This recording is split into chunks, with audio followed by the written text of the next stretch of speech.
buenas noches y bienvenidos al Gatalagua. Nuevo año y aquí seguimos, en Intereconomía, puntuales a nuestra cita, para ofrecerles un programa, espero que de calidad, en el que no solo vamos a explicar qué pasa en nuestro país, sino que vamos a intentar ir un poco más allá y dar las claves de la actualidad, por qué ocurren las cosas.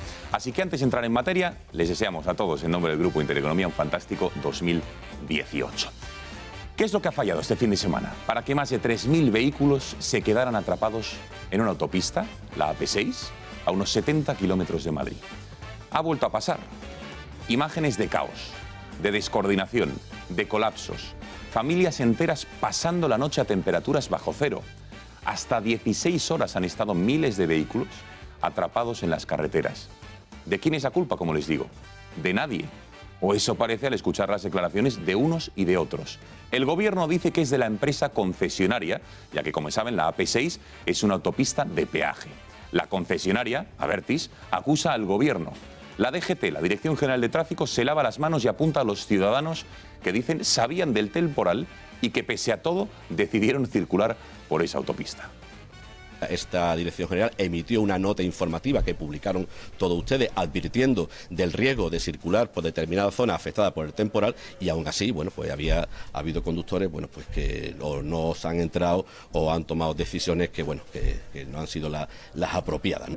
Se ha iniciado ya el procedimiento para la apertura de un expediente a la empresa concesionaria de la AP6, que en este caso es la concesionaria, que es quien tiene además las obligaciones de disponer de los medios necesarios y suficientes y de adoptar las decisiones relacionadas con la gestión y en particular con la resolución de una situación de nevada intensa como la ocurrida en el día de antes de ayer y en el propio día de ayer, ¿no?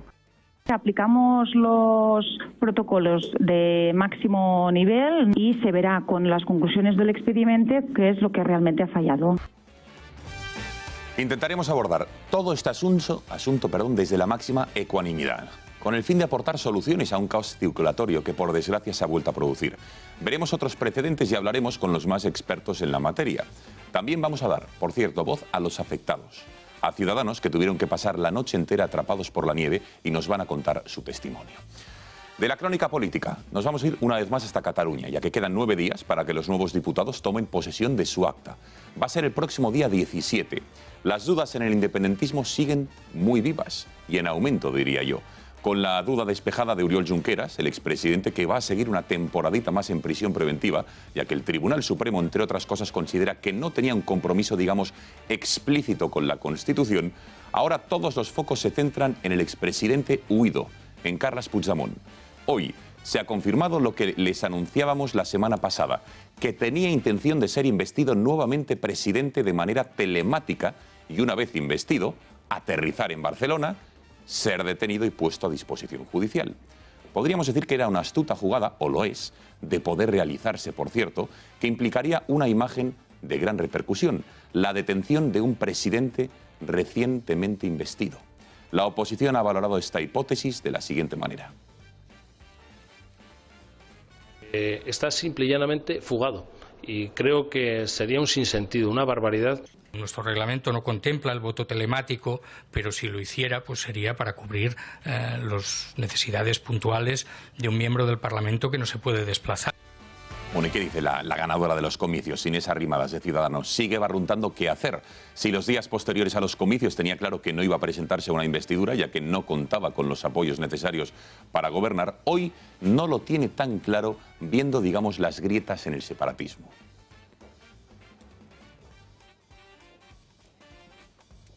Y cuando se constituya el Parlamento, desde luego que veremos qué es lo que hacen los partidos independentistas y no renunciamos, desde luego, a que si ellos no son capaces de formar un gobierno, a plantear nuestra iniciativa y nuestra investidura. ¿Qué va a ocurrir en Cataluña? ¿Va a gobernar Puigdemont? ¿Va a ser detenido? ¿Va a lograr Arrimadas ser presidenta? ¿Se repetirán los comicios por el mes de abril, el mes de mayo? Muchas incógnitas que intentaremos dar respuesta esta noche. Les presento a la primera mesa del Gatalagua del año 2018. Está con nosotros Gonzalo Cortizo, a quien ya saludamos. Gonzalo, buenas noches. ¿Qué tal? Muy buenas noches. Feliz año. Igualmente. ¿Qué tal han ido las Navidades? Muy bien. ¿Sí? Sí. ¿Tú volviste el sábado? ¿Tuviste un encontronazo con las inclemencias meteorológicas o no?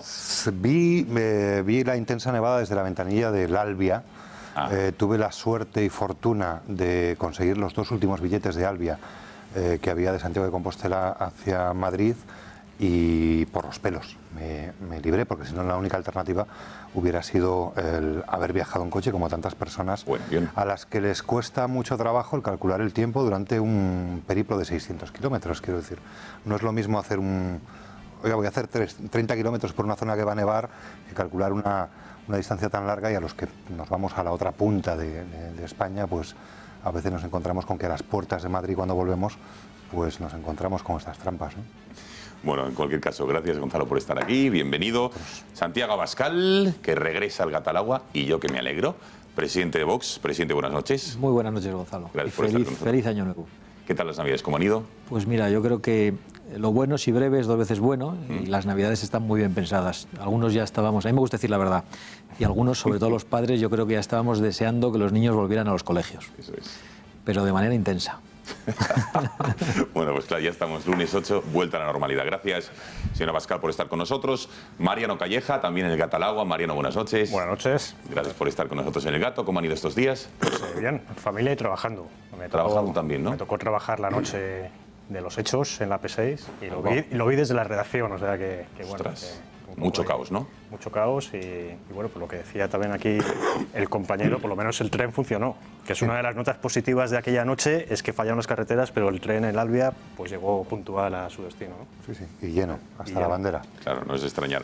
Benjamín López, buenas noches. ¿Qué tal, Gonzalo? Gracias por estar con nosotros un año más. Muchas gracias, encantado de estar aquí. ¿Cómo han ido estos días? Pues estupendamente, la verdad. ¿Sí? Muy relajado, muy descansado, lo que me han dejado. A mí la nevada esta me pilló como al ministro, viendo el Betis-Sevilla. A mí en la tele, ¿no? A él en el palco, a mí en la tele. Al ministro y al director general de tráfico. Y la verdad es que fue un partidazo, ¿eh? Hay que excusar un poco al ministro porque es que era un partidazo. 3-5... Sí, totalmente. Es decir, si fuera 0-0 se lo resolvían, ¿no? No, un 0-0, claro, no. Hubiera sido para dimisión inmediata. Pero se hubiera puesto a trabajar. Un 3-5, claro, un 3-5 es la ocasión. O sea, la culpa fue de Betis. Bueno, Benjamín, gracias por estar aquí. Del resto de equipos de Primera División, si quieres, ni hablamos para no marcar. No hay nada que 160 millones no arreglen. Muy bien. Eduardo García Serrano, muy buenas noches. Buenas noches, Gonzalo. Feliz año a ti, a la mesa, a los televidentes y a los radioyentes, sobre todo a los taxistas. Sí. Bueno, muy bien. Son los que escuchan el Gato en su vehículo de trabajo. ¿Qué tal las Navidades? ¿Las has pasado también bajo cero, no? Fenomenal, sí. Sí, bajo cero. He estado yendo y viniendo de Riaz a Madrid y viceversa. Y nada, estupendamente. Y no has tenido problemas en la 1, ¿no? No, afortunadamente no. Mucho frío tremendo, porque aquello es, bueno, pues es una delegación de Siberia en la meseta. Es un frío, esos fríos para secar jamones, para curar jamones. Estupendo. Bueno, pues muchísimas gracias a los 5 por estar aquí. ¿Cómo pueden participar con nosotros? Como siempre, a través del WhatsApp. Nos envían sus comentarios, sus preguntas, sugerencias al 670-03-4543, 670-03-4543, a través de Twitter, nuestra red social, en nuestra cuenta @gato_en directo. Pueden también interactuar con nosotros, o también a través de YouTube, de nuestra cuenta, de nuestro canal Intereconomía Tuve. Pueden ver, atención, el programa en directo, lo pueden comentar, y si no, mañana ver los mejores momentos del mismo o verlo en su integridad en el caso de que ustedes no lo puedan ver hoy. Y les recuerdo que pueden votar a través de YouTube también quién quieren ustedes que se lleve el Gatalagua. ¿Cómo lo hacen? Pues aquí lo tienen, nuestro trofeo, que se lo va a llevar una noche más uno de nuestros tertulianos. Aquí lo pueden ver. Se descargan la aplicación de YouTube en su teléfono móvil y pueden votar a través de esta aplicación en nuestro canal, en Intereconomía Tuve, por Gonzalo Cortizo, por Santiago Abascal, por Mariano Calleja, por Benjamín López o por Eduardo García Serrano. Venga, tiempo de presentarles el vino que nos trae hoy la Bodega del Gato. Es de una bodega de Jerez, en concreto se llama la Bodega Viña Santa Petrolina. Lo tenemos aquí, es un reserva familiar Santa Petrolina que nuestras enólogas lo han calificado de la siguiente manera: un amontillado en rama. Disfrútenlo, vean.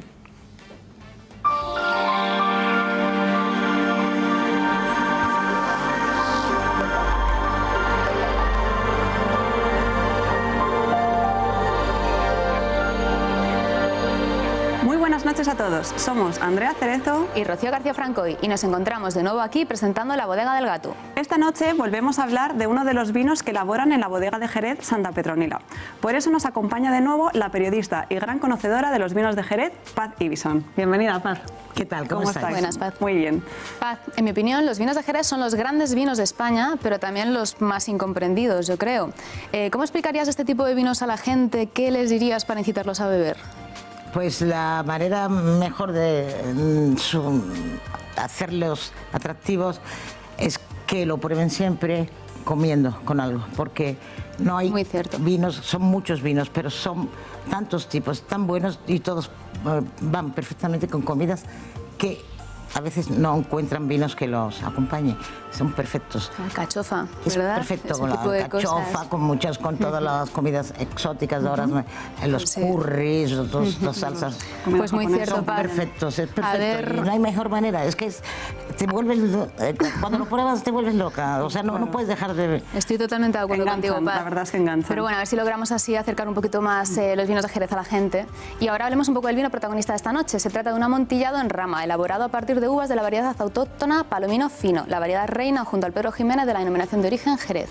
Y bueno, la elaboración de los vinos amontillados es muy especial, ya que combina la crianza biológica bajo velo de flor con una posterior crianza oxidativa en botas de madera de roble americano. En nuestro caso, el vino pasará unos 10 años de crianza en el tradicional sistema de criaderas y soleras tan típico de Jerez. Y ahora, chicas, pasemos a la cata. Pues sí. Bien, así pues. que... ¿El color qué me decís? El color también es un ámbar cobrizo. Sí, pero con un tono como aceituna, no sé. Sí, así como yo lo definiría como un color claro ámbar. O sea, no que sea un ámbar claro, sino claro, un tono ámbar. ¿Tiene nariz, chicas? Y luego, porque veis que aunque sean ramas, no hemos dicho a los espectadores lo que es en rama, ¿no? Que está sin filtrar y sin... Pero yo creo que eso lo vamos a dejar para otro programa porque el tiempo nos apremia y vamos un poco más. Lo que nos gusta es beberlo. ¿En boca qué me decís? Bien, pues primero lo olemos, que es importante. Y para mí lo primero que sale es que lo que fue fino, la almendra verde se ha convertido en una avellana, clarísima, en un tono de avellana. Pues nada, lo chicos, comprobéis. Hoy nos pasa siempre lo mismo, nos quedamos con ganas de hablar mucho más del vino, pero es que se nos acaba el tiempo. Sí. Paz, muchísimas gracias por estar aquí con nosotros. Nada, nos tienes que dar una masterclass un día aquí a la gente de Intereconomía. Pero bueno, antes de irnos, recordemos el vino catado esta noche, un amontillado en rama de bodega Santa Petronila de la denominación de origen Jerez. Y no olvidéis que el vino, con moderación, es salud, placer y cultura.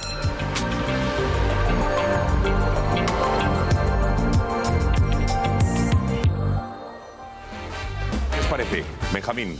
Pues oye, un vino potente, muy rico, la verdad. Este amontillado en rama. Está muy bien. Abascal, ¿qué Pues te ha mira, parecido? Con 19 grados, todo lo que yo iba a callar, estoy dispuesto a decirlo. Y más allá de eso, el sabor bueno, ¿no? Está muy bueno. Sí, por este lado de la mesa, Gonzalo, tú que eres de... Yo es que ya estoy en enero, ya estoy intentando evitar estas cosas, pero me ha costado trabajo. Pero lo has probado, has caído en la tentación. Me ha costado trabajo. ¿Y os ha gustado, Mariano? Bueno, me ha gustado. ¿Sí? Sí. Eduardo, ¿te pregunto o no? Sí, buenísimo. Además tiene un nombre que resume la unidad de España, que Petronila era la hija del conde de Barcelona, Ramón Berenguer IV, que se casó con el rey de la corona de Aragón y... Petronila, bonito nombre. Petronila, efectivamente. Sí. Hay pocas chicas catalanas que se llamen Petronila, lo que denota el buen gusto de las madres catalanas. Bueno, señores, pues que brindamos por este nuevo año, hacemos un consejo publicitario y estamos en menos de 2 minutos aquí de vuelta en el Gata al Agua para analizar qué es lo que ha pasado, qué es lo que ha fallado con este temporal y qué se debe hacer para evitarlo hasta ahora.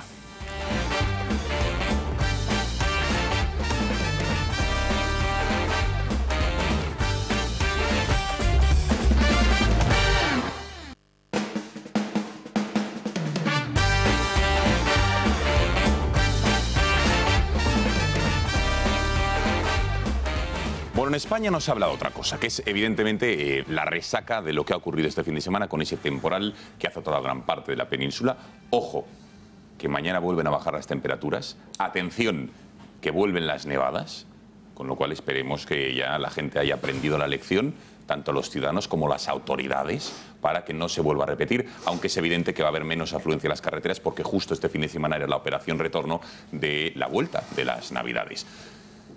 En resumen, más de 3.000 vehículos quedaron atrapados en la noche madrugada del sábado al domingo. 7.000 personas. Como consecuencia, aquí ven algunas de las imágenes, gente, personas poniendo las cadenas, siendo remolcados. Ya les digo, pasaron la noche parados en la AP6, en el punto kilométrico entre el 60 y el 80, es decir, a 60-80 kilómetros de Madrid. Vamos a ver un resumen de qué es lo que ha ocurrido, de la descoordinación entre la Dirección General de Tráfico, el Ministerio de Fomento, la concesionaria, que es Iberpista, es una empresa de Abertis, que es la que supuestamente tendría que tomar las decisiones de peso de calado en coordinaciones, ¿verdad?, con el Ministerio de Fomento, pero aquí algo ha ocurrido. Y también con los ciudadanos, que supuestamente sabían que había este pedazo temporal en nuestro país y que pese a ello decidieron salir a las autopistas en este caso. Vamos a ver un resumen.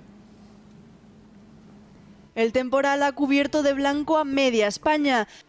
La nieve comenzó a caer en la jornada del sábado y convirtió la carretera en un auténtico caos, sobre todo a la altura de Segovia en la operación Retorno de Navidades, en sentido de entrada y salida a la ciudad madrileña. Más de 12 horas atrapados. Qué pedazo de atasco estamos sufriendo. Llevamos 1 hora sin movernos un centímetro. Un caos que duraba kilómetros y kilómetros en la mitad de la AP6 y que convirtió la carretera en una auténtica ratonera. 3.500 conductores, niños, personas mayores, animales, sin comida y algunos de ellos con miedo a quedarse sin combustible para la calefacción. Pudieron salir cuando llegó la unidad militar de emergencias, que trabajó intensamente en Castilla y León y en Madrid para liberar a los vehículos atrapados por la intensa nevada en varios tramos de la carretera. La Dirección General de Tráfico reabrió anoche la AP51, la AP61 y la AP6 tras haber remitido la nieve. Las 3 vías estuvieron cerradas alrededor de 1 hora y media como medida de prevención para evitar que se repitiera la situación vivida el sábado. Los conductores denuncian que nadie les impidió entrar en la AP6. Ha habido conductores, bueno, pues que no se han entrado o han tomado decisiones que, bueno, que no han sido las apropiadas, ¿no? Desde la DGT y Fomento echan balones fuera y eluden todo tipo de responsabilidad. Tanto Íñigo de la Serna, de Fomento, como Gregorio Serrano, de la DGT, han pedido disculpas por el descontrol causado, pero culpan de todo lo sucedido a la empresa Abertis. Incluso de la Serna apuntaba de inmediato a otro culpable. Abrirá un expediente a la concesionaria de la autopista, la empresa Iberpistas. El procedimiento para la apertura de un expediente a la empresa concesionaria de la AP6, empresa que es responsable de esa toma de decisiones. Sin embargo, la DGT conocía los problemas de la carretera a las 7 de la tarde, pero no avisó a la unidad militar de emergencias hasta pasadas las 11:30 de la noche. La hemeroteca ha vuelto a jugar una mala pasada a nuestro presidente del gobierno. Ayer nevó en España. No sé si lo sabíais. Sí. Soy gente que veis, pero es que Magdalena Álvarez no lo sabía. Fue en el año 2009 cuando Mariano Rajoy pedía la dimisión de Magdalena Álvarez por el descontrol causado por las fuertes nevadas en Madrid, que incluso provocaron que el aeropuerto de Barajas estuviese cerrado durante unas largas 5 horas. ¿Dimitirá Mariano Rajoy ahora? Hoy el peligro es que la nieve se ha convertido en hielo, con 19 provincias en alerta por frío.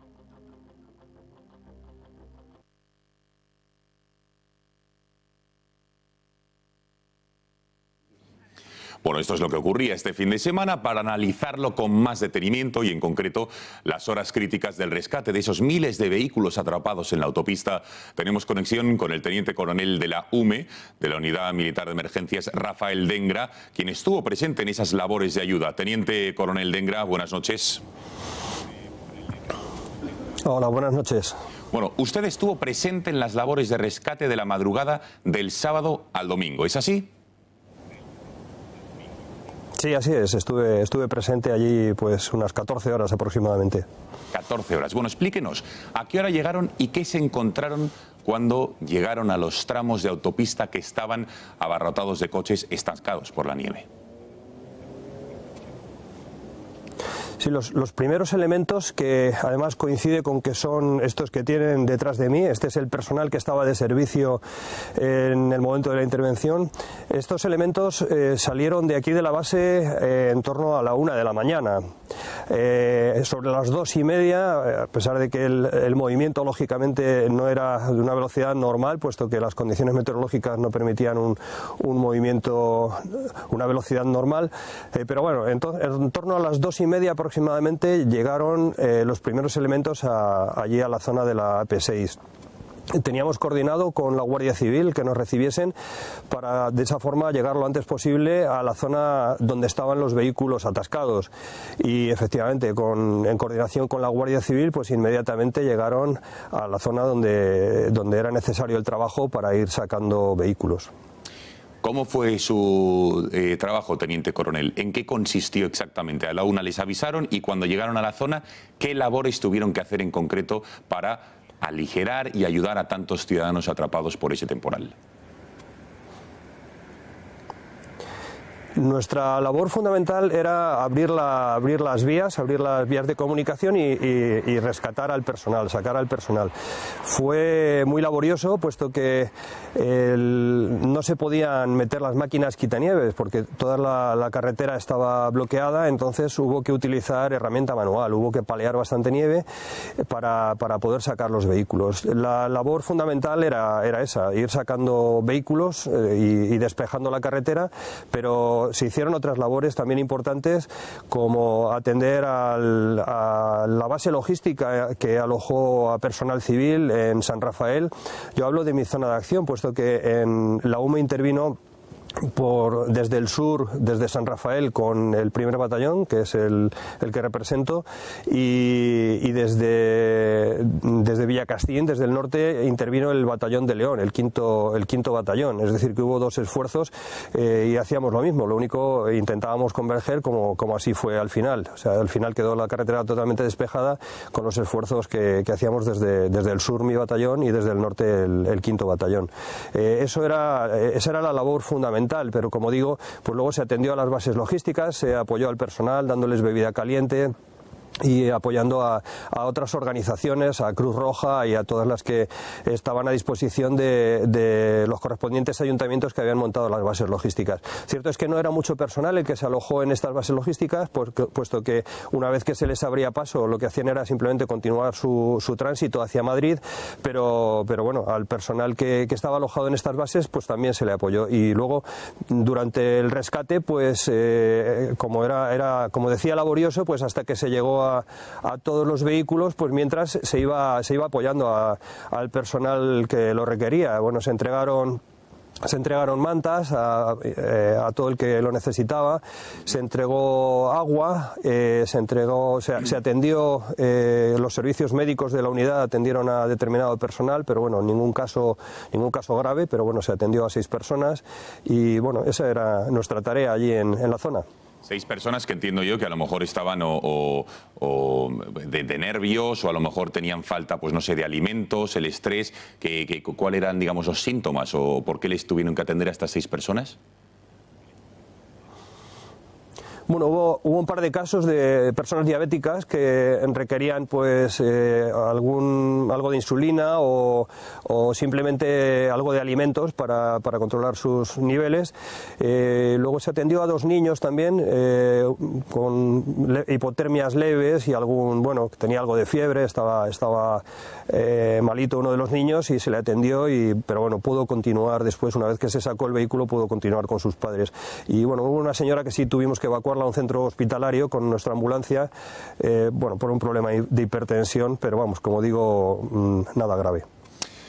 Teniente coronel, ¿cómo era el ambiente, el estado de ánimo de los conductores cuando ustedes llegaron? Al verles, entiendo que estaban desesperados, entre la indignación y también el alivio de verles llegar después de tantas horas en las carreteras, atrapados. ¿Pero qué se encontraron? ¿Cuál era el estado de ánimo de los ciudadanos atrapados en sus vehículos?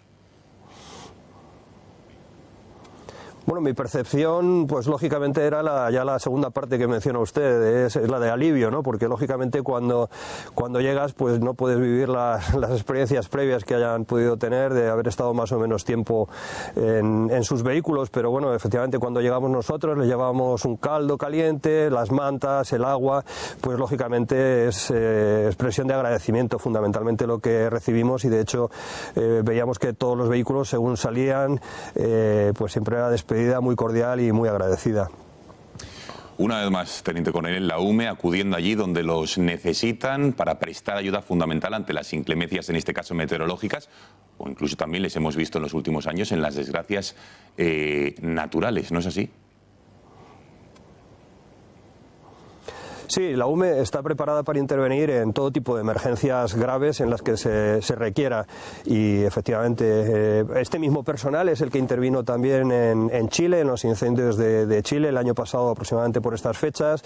Estuvimos también en México en el terremoto, es decir que la Unidad Militar de Emergencias está preparada para intervenir en todo tipo de emergencias en las que sea requerida, y estamos preparados para ello. Tenemos un personal muy seleccionado, muy bien instruido y altamente motivado para intervenir en las situaciones en las que se nos requiera. Ya por último, Teniente Coronel, acláranos este último punto. ¿Cuál es el proceso, digamos, de llamamiento y de localización de la UME? Es decir, ¿quién tiene que ponerse en contacto con ustedes para pedirles ayuda y en este caso que acudiesen a ese tramo de la AP6 para ayudar a tantos ciudadanos? En este caso, ¿quién lo hizo? Y nos dijo usted que fue a la 1 de la mañana, ¿no? Sí, de todas formas tenemos un protocolo que nos permite activarnos incluso, o sea, estar dispuestos para salir inmediatamente, incluso antes de que llegue la orden de activación, puesto que los 5 jefes de batallón, de los batallones que están distribuidos a lo largo de España, estamos en contacto con todos los directores generales de nuestras respectivas comunidades autónomas, con los delegados del gobierno, es decir que previo a la activación nosotros ya tenemos información de cuál es la situación, hacemos seguimiento a las emergencias y sabemos cuándo es más o menos probable que se nos active, es decir, eso nos permite adelantarnos. Tenemos un protocolo de activación que establece que el personal que está aquí presente, el que ven aquí, pues en 15 minutos desde que recibimos oficialmente la orden de activación, en 15 minutos están saliendo.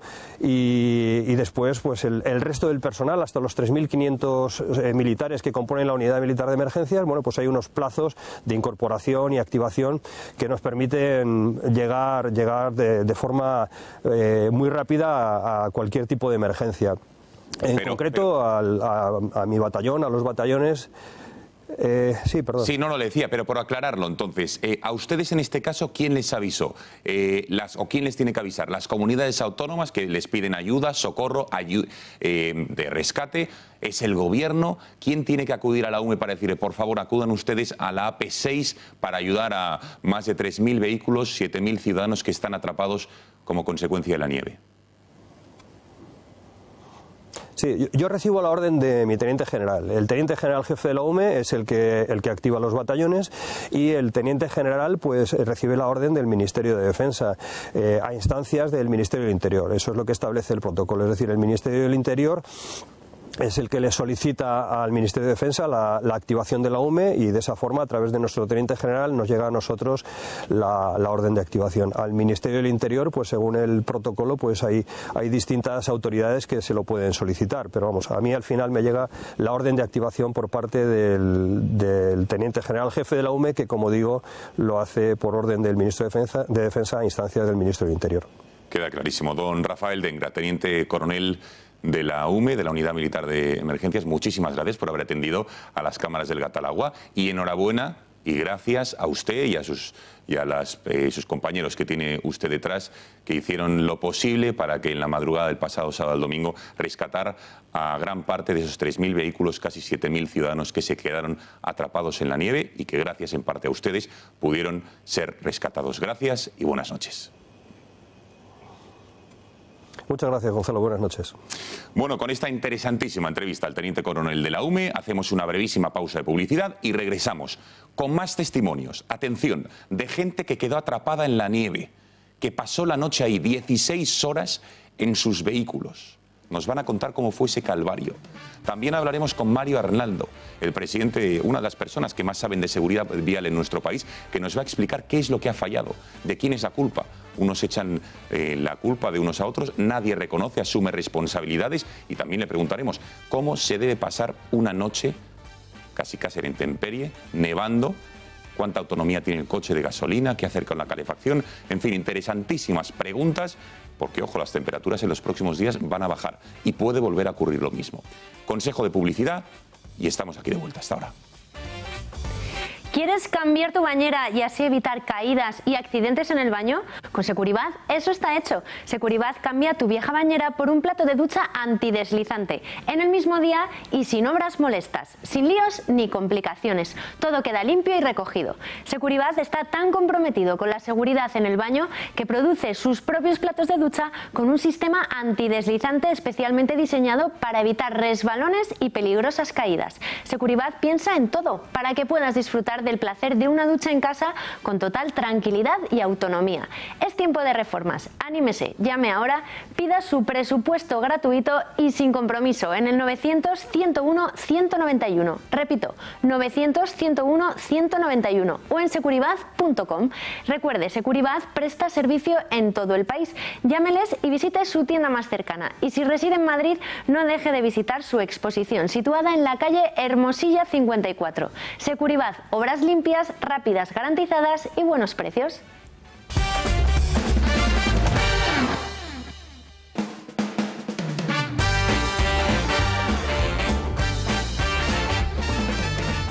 Diez y 35 de la noche, aquí seguimos en el Catalagua, después de esa entrevista con el teniente coronel de la UME, tiempo de análisis, de preguntar a los miembros de la mesa qué les parece lo que ha ocurrido este fin de semana, de quién ha sido la culpa, qué fallos se han cometido, se podían haber evitado, por qué nadie asume la responsabilidad.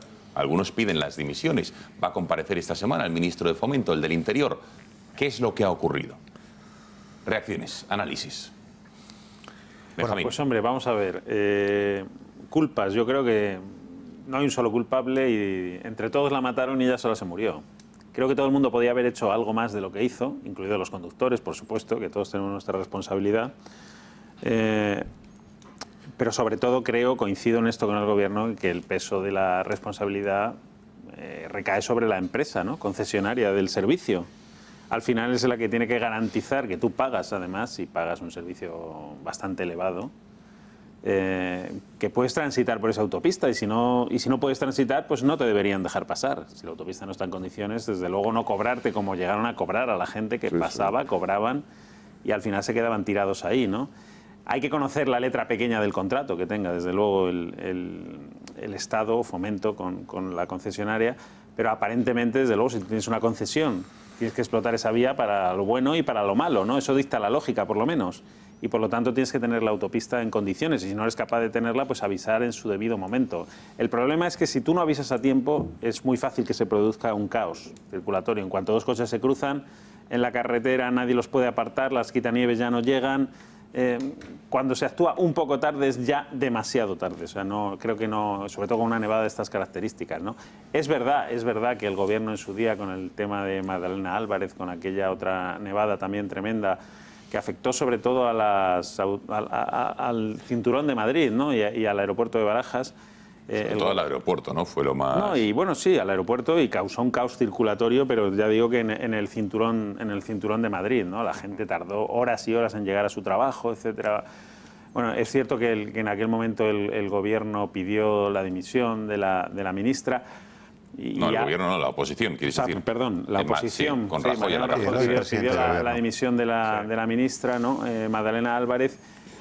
Ahora obviamente nos aplican el cuento, también está por ver si es que es el mismo cuento, porque es verdad que no todas las circunstancias son las mismas y aquí hay un tercer actor que es una empresa concesionaria que entonces no lo había. Pero aún así, desde luego, cuando escupes al aire corres el riesgo de que cambie la ráfaga y se te venga encima. Y eso le ha podido pasar un poco al Gobierno, ¿no? Bueno, le ha pasado. Claro, le ha pasado. Yo hoy creo, no sé, preveo que voy a tener amplias discusiones con Benjamín. Bueno, la primera, tú siempre dices que la ironía no se coge bien en televisión. Yo voy a intentar... A no ser que explique usted voy a intentar que va a ser... sortearlo, ¿no? Yo, contrariamente a lo que apuntaba antes, irónicamente, Benjamín, No, que no era irónicamente, que es que fue un partidazo, Gonzalo. Yo creo que debemos comprender la dificultad de gestión de este tipo de crisis desde un estadio de fútbol. El ministro de Interior se fue a ver ese derbi sevillano sabiendo que había 4.000 familias encerradas, atrapadas por la nieve, porque el partido, si no recuerdo mal, empezó a las 20:45 y la situación de código negro, de intransitable y de estar completamente bloqueados. Ahí vemos, por cierto, al ministro en el estadio Sánchez-Pizjuán. Una hora antes, a las 19:30. O sea, el ministro estaba ahí y él ya sabía lo que estaba pasando. Y es más, no se fue a mitad de partido, se quedó todo el partido. Ahora Benjamín me dirá que era como para no irse, ¿no? Porque era un partidazo. Estaba Entonces yo engancho con tu argumento de que en estos casos un minuto tarde a veces es demasiado tarde. Pues bueno, pues le echemos la culpa al final va a ser del Betis, ¿no?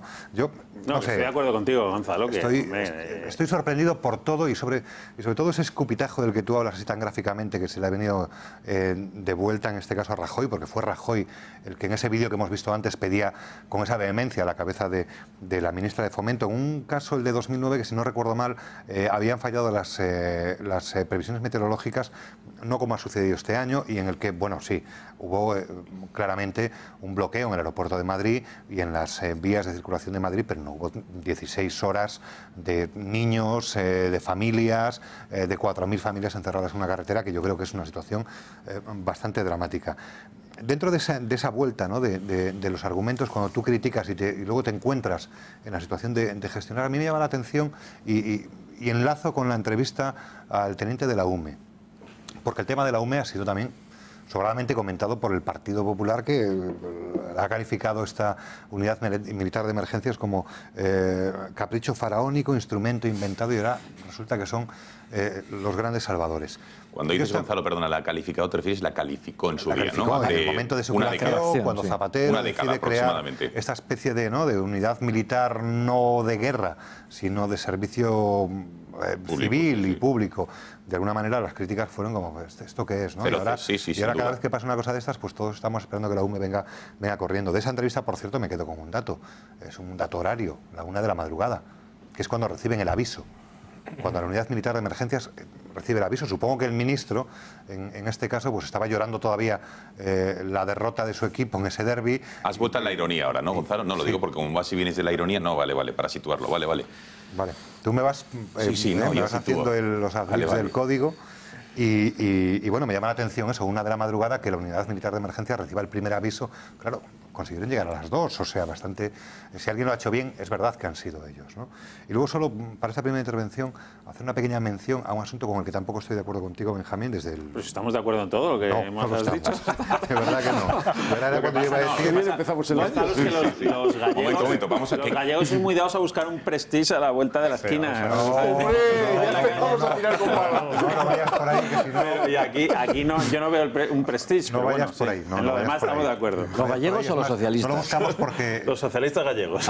Porque no es lo mismo. No lo buscamos porque bastante dramático fue un prestige en Galicia, y te lo digo porque yo estaba a pie de playa y te aseguro que ver una ola de chapapote y todo lo que vimos en esos meses, bueno... Fue mucho peor que esto. Mucha gracia tampoco nos hace. Yo te admito la chanza porque es la que se te ha ocurrido, pero vamos, a mí gracia a esto no me hace. Y acabo solo con una cosa, en la que no estoy de acuerdo contigo. Esto de que, como es una autopista privada, no pasa nada, ¿no? No pasa nada, no, en el sentido de que no pasa nada en el sentido de que no es responsabilidad del gobierno. Yo esta declaración unilateral de independencia que se ha planteado en las autopistas de peaje, que al gobierno le parece tan bien, que cuando nieva en una autopista privada resulta que no está nevando en España, que para eso no...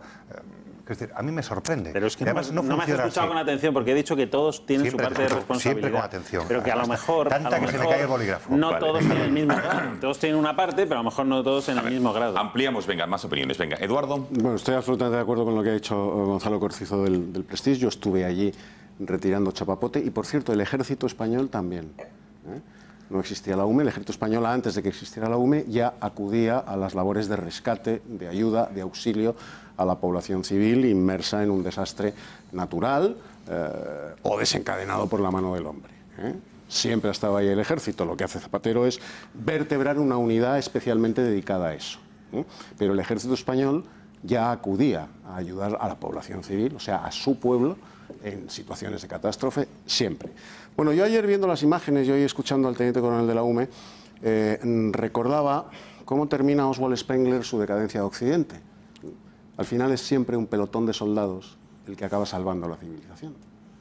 Ese es el final de esa obra impagable de Oswald Spengler, la decadencia de Occidente, por cierto que se está cumpliendo punto por punto. Bien, ¿qué es un Estado moderno?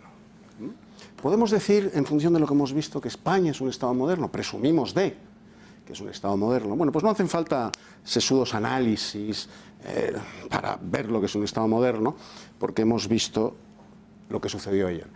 Un Estado moderno es aquel en el que, en mitad del caos organizado por el hombre o por la madre naturaleza, al minuto siguiente de que se desate el caos, todo está en orden.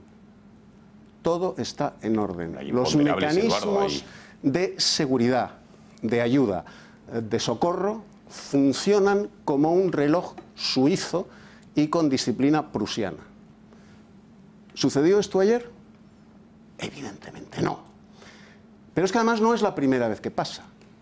Pero no existe entonces ningún Estado moderno en el mundo. Sí, hay Estados modernos. Por ejemplo, los Estados alemán, los Estados escandinavos, los Estados acostumbrados a la nieve. Tú pon una ola de calor en esos países y ya verás cómo se manejan ellos. Suceden. Sí, claro, pero es que depende, porque nosotros estamos acostumbrados a otras cosas. Tenemos una mentalidad muy canaria, y lo digo con respeto para nuestros compatriotas canarios. O sea, nos creemos que España es un país en el que no nieva, en el que no hace frío, y eso es falso. Y operamos desde las instituciones del Estado en función de que España es cuasi un país tropical, y eso no es verdad. España, de Madrid para el norte, hace mucho frío y nieva. Nieva mucho, aunque llevábamos unos años de sequía. Pero nieva mucho y hace un frío que el grajo ni vuela. De Madrid para el norte el grajo ni vuela en invierno. Bueno, pues no escarmentamos. Siempre que cae una nevada medianeja, porque esto de ayer fue una nevada medianeja, comparada con las nevadas de otros países de Europa. Bueno. Pues siempre que sucede esto, siempre conclusión de Eduardo, que España no se le puede calificar como un Estado moderno, como si lo es un país escandinavo o en este caso Alemania. Pregúntale a los que se quedaron ayer. Un espectador decía que hemos sido el hazmerreír con la gestión o con lo que ha ocurrido este fin de semana. En fin, opiniones. Señora Abascal. Bueno, pues yo que soy el único de esta mesa que busca votos de la gente, quizá voy a ser el que menos regale los oídos de la gente. Es bien sabida mi antipatía por este gobierno, muy especialmente por el presidente del gobierno, también por algunos de los ministros implicados en este asunto. Y francamente yo creo que donde hay que poner el acento también es en la responsabilidad de todos nosotros, ¿no? Por lo tanto, yo en este asunto no voy a hacer demagogia y populismo, que es lo que hacía Mariano Rajoy cuando atacaba a Magdalena Álvarez, y lo que haría yo ahora si atacara al gobierno.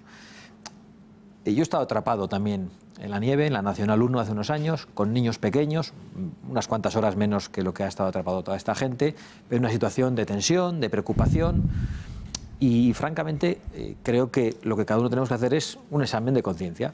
Evidentemente las administraciones pueden tener responsabilidad, la concesionaria puede tener responsabilidad, pero tenemos que saber cómo se producen estas situaciones. Pueden estar preparadas todas las máquinas, puede estar echada toda la sal. Como haya un par de conductores poco avezados que a los primeros copos crucen los vehículos, ya no pasa nadie. Si además hay una operación retorno, es verdaderamente difícil, y ha tenido que intervenir el ejército de manera manual para retirar la nieve y para sacar a todas esas personas, es verdaderamente difícil, si no imposible, evitar que esto ocurra alguna vez. Yo tengo realmente dudas, me gustaría que lo investiguéis, los que sois periodistas, de si esto no ocurre alguna vez en Alemania o en los países acostumbrados a la nieve. En ningún caso. Quizá no es noticia en España, pero yo creo que esto ocurrirá también en otros países. En algún caso sí, pero no siempre como aquí. Bueno, yo tampoco creo que ocurra, pero no siempre como aquí. Yo, Eduardo, no creo que ocurra siempre, de verdad. Y hay que ver cuál es el parque móvil español, uno de los más envejecidos de Europa, y eso no es únicamente responsabilidad de los políticos, también en la medida en que atacan a los españoles a través de unos impuestos absolutamente abusivos. Pero eso ya es rizar el rizo. Hay que ver cuánta gente sale sin cadenas, cuánta gente sale sin los depósitos llenos, hay que ver cuánta gente no sale con ruedas de invierno, incluso con ruedas desgastadas, y cuánta gente se pone nerviosa con la nieve y cruza los vehículos. Y yo creo que incluso muchas de las personas que han estado atrapadas habrán sido testigos durante esas horas de cómo quienes ocasionaron todo el caos en gran medida fueron conductores poco avezados. Esta es solo una perspectiva, yo no digo que sea la única. Evidentemente la Administración podría haber reaccionado antes. El ministro, una vez que sabe que hay esta situación, no tiene que estar en un campo de fútbol y tiene que ponerse al frente de la operación, como decía Gonzalo Cortizo, para reaccionar con rapidez. Pero yo creo que aquí no vamos a encontrar un culpable. Creo que hay una responsabilidad colectiva y no es la del gobierno de ningún. Un segundo, vamos a completar con Mariano. Completamos la primera. Mariano, pero por tocar varios temas que se han sacado aquí a colación. Yo lo del Prestige no sé qué tiene que ver con este asunto de la nieve, empezando por ahí. Es decir, yo creo que son dos cosas totalmente distintas y en absoluto comparables. Lo del partido que hemos visto pues al ministro del Interior en el partido, en fin, yo es que es facilísimo hacer demagogia en un caso así, pero yo es que de verdad no sé qué problema hay en que el ministro fuera a un partido de fútbol el sábado por la noche en Sevilla, cuando a esa hora del partido todavía no se había organizado el caos que se conoció después. A esa hora no se conocía el tamaño del caos que se iba a organizar después.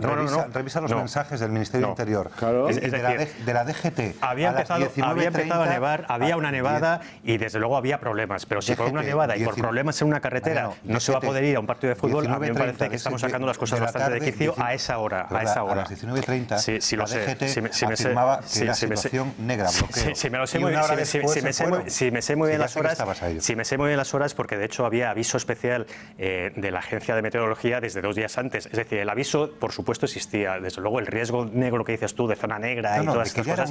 Existía. Sí, pero vamos a ver, si la nieve desde luego estaba cayendo, había bloqueo, pero eso no puede paralizar nada. Es decir, hay que solucionarlo, pero el hecho de que el ministro esté en un partido o no cambia las cosas. Es decir, yo a esa hora concreta me estoy refiriendo, a las 8:30 de la tarde. No cambia en absoluto. Reciba el aviso a la 1 de la madrugada. Bueno, pero eso es distinto. Eso es distinto. Lo de la 1 de la mañana, eso sí que es la dificultad de lo de la 1 de la mañana sí que se puede discutir, porque a mí me parece que es demasiado tarde que llegue a las 2:30 de la mañana, como hemos escuchado antes en la entrevista. A mí me parece que ahí se llegó tarde, que la UME después lo hizo fenomenal, pero que llegó tarde, eso también, y que la culpa es de la UME. Que la movilizaron tarde. La movilizaron tarde. Claro, o sea, eso sí, por supuesto que sí, eso sí. O sea, la UME no puede salir de por eso lo hizo fenomenal cuando llegó. Pero dicho esto, y rápidamente, yo estoy de acuerdo en que los errores, la responsabilidad, es decir, no es del gobierno y se acabó. Es que eso es tan sencillo y tan básico que me parece demasiado, en fin, que no. Yo no estoy. No hubiera sido un ejercicio de responsabilidad por parte del ministro,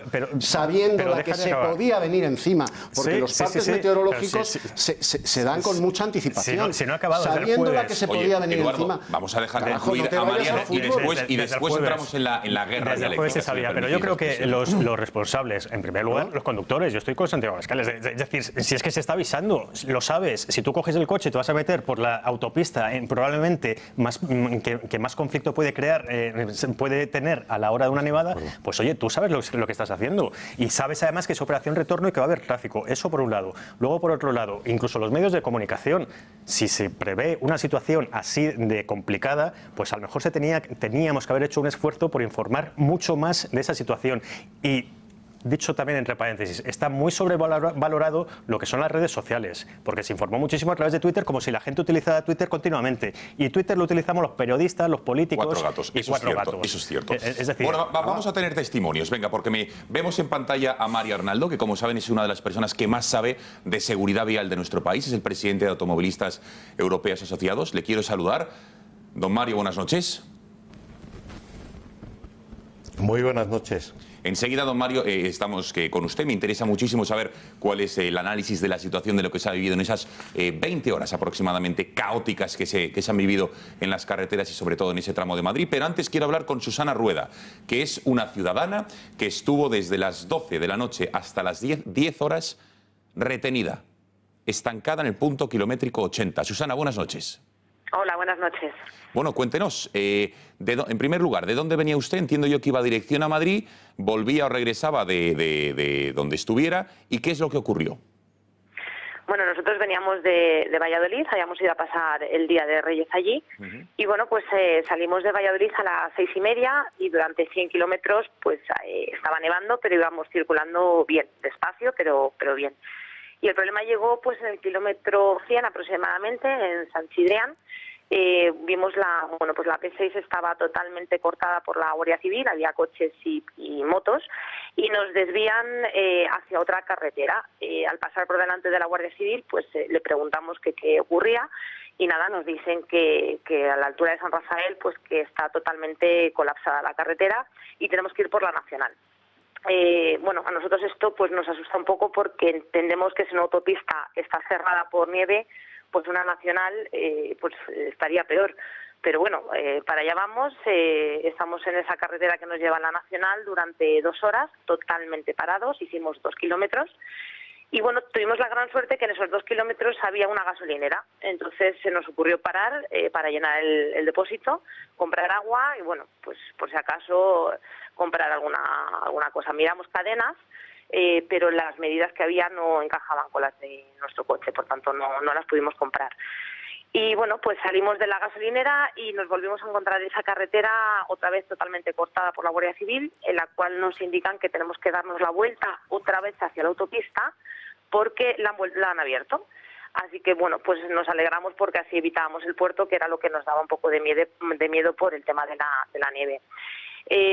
Hasta ahí, bueno, pues más o menos bien. El problema llega cuando accedemos a la P6, y bueno, pues hay un colapso enorme, somos muchísimos coches los que vamos circulando por la autopista y bueno, pues todos los coches vamos de un lado a otro porque hay mucho hielo.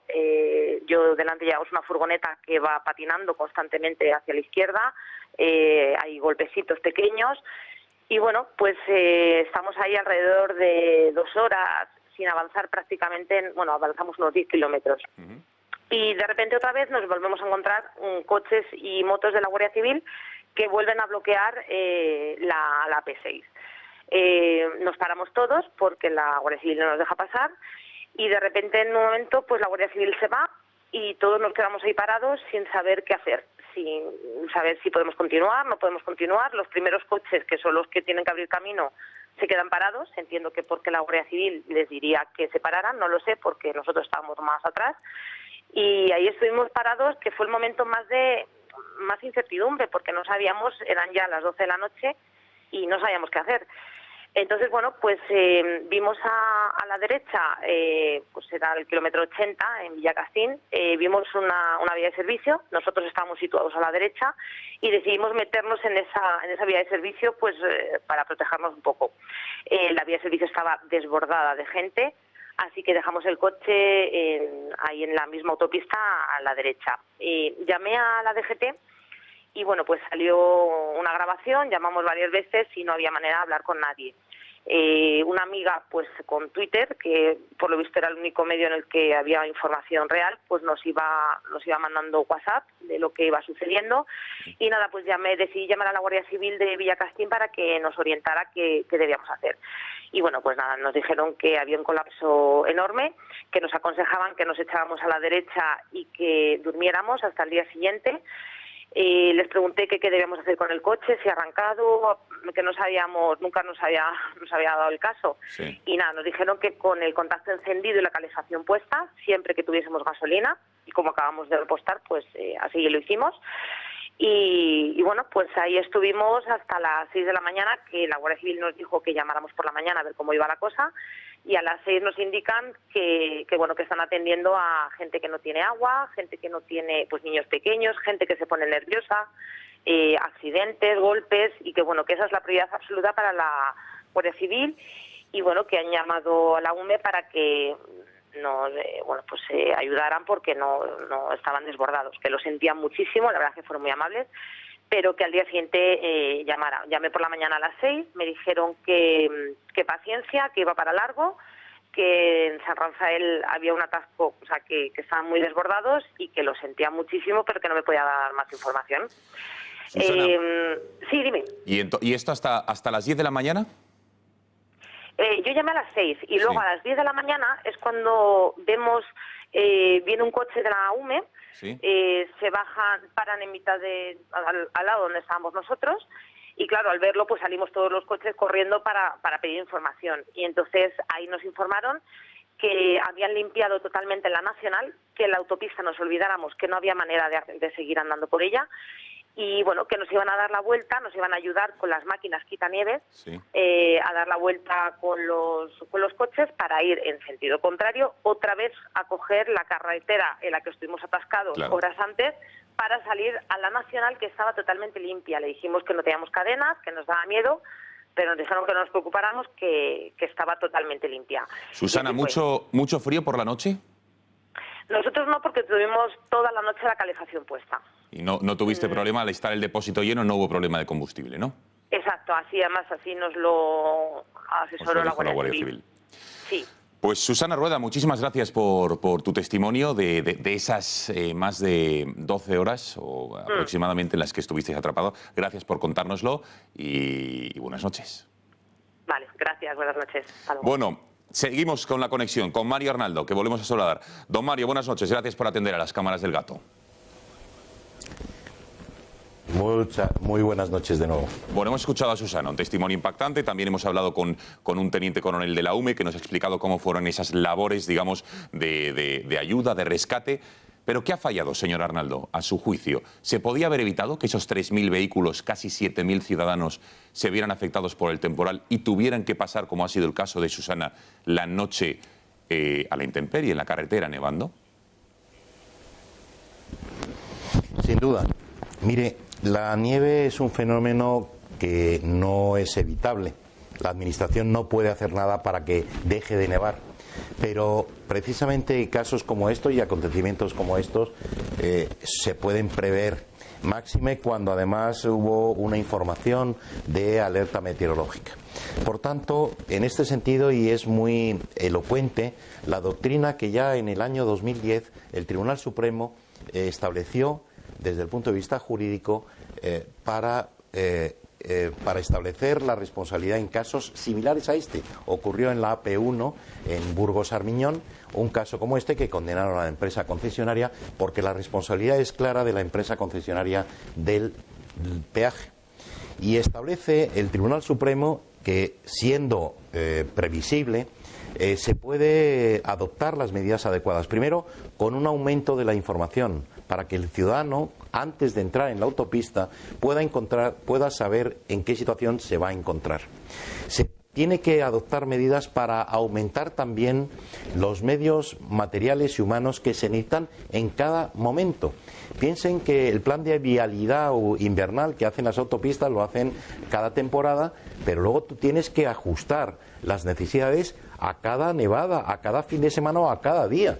No es lo mismo un día normal que un día con intensa nevada, porque a lo mejor tienes que tener, si tienes 4 quitanieves, tienes que duplicar o triplicar los medios materiales para dejar expeditar la vía.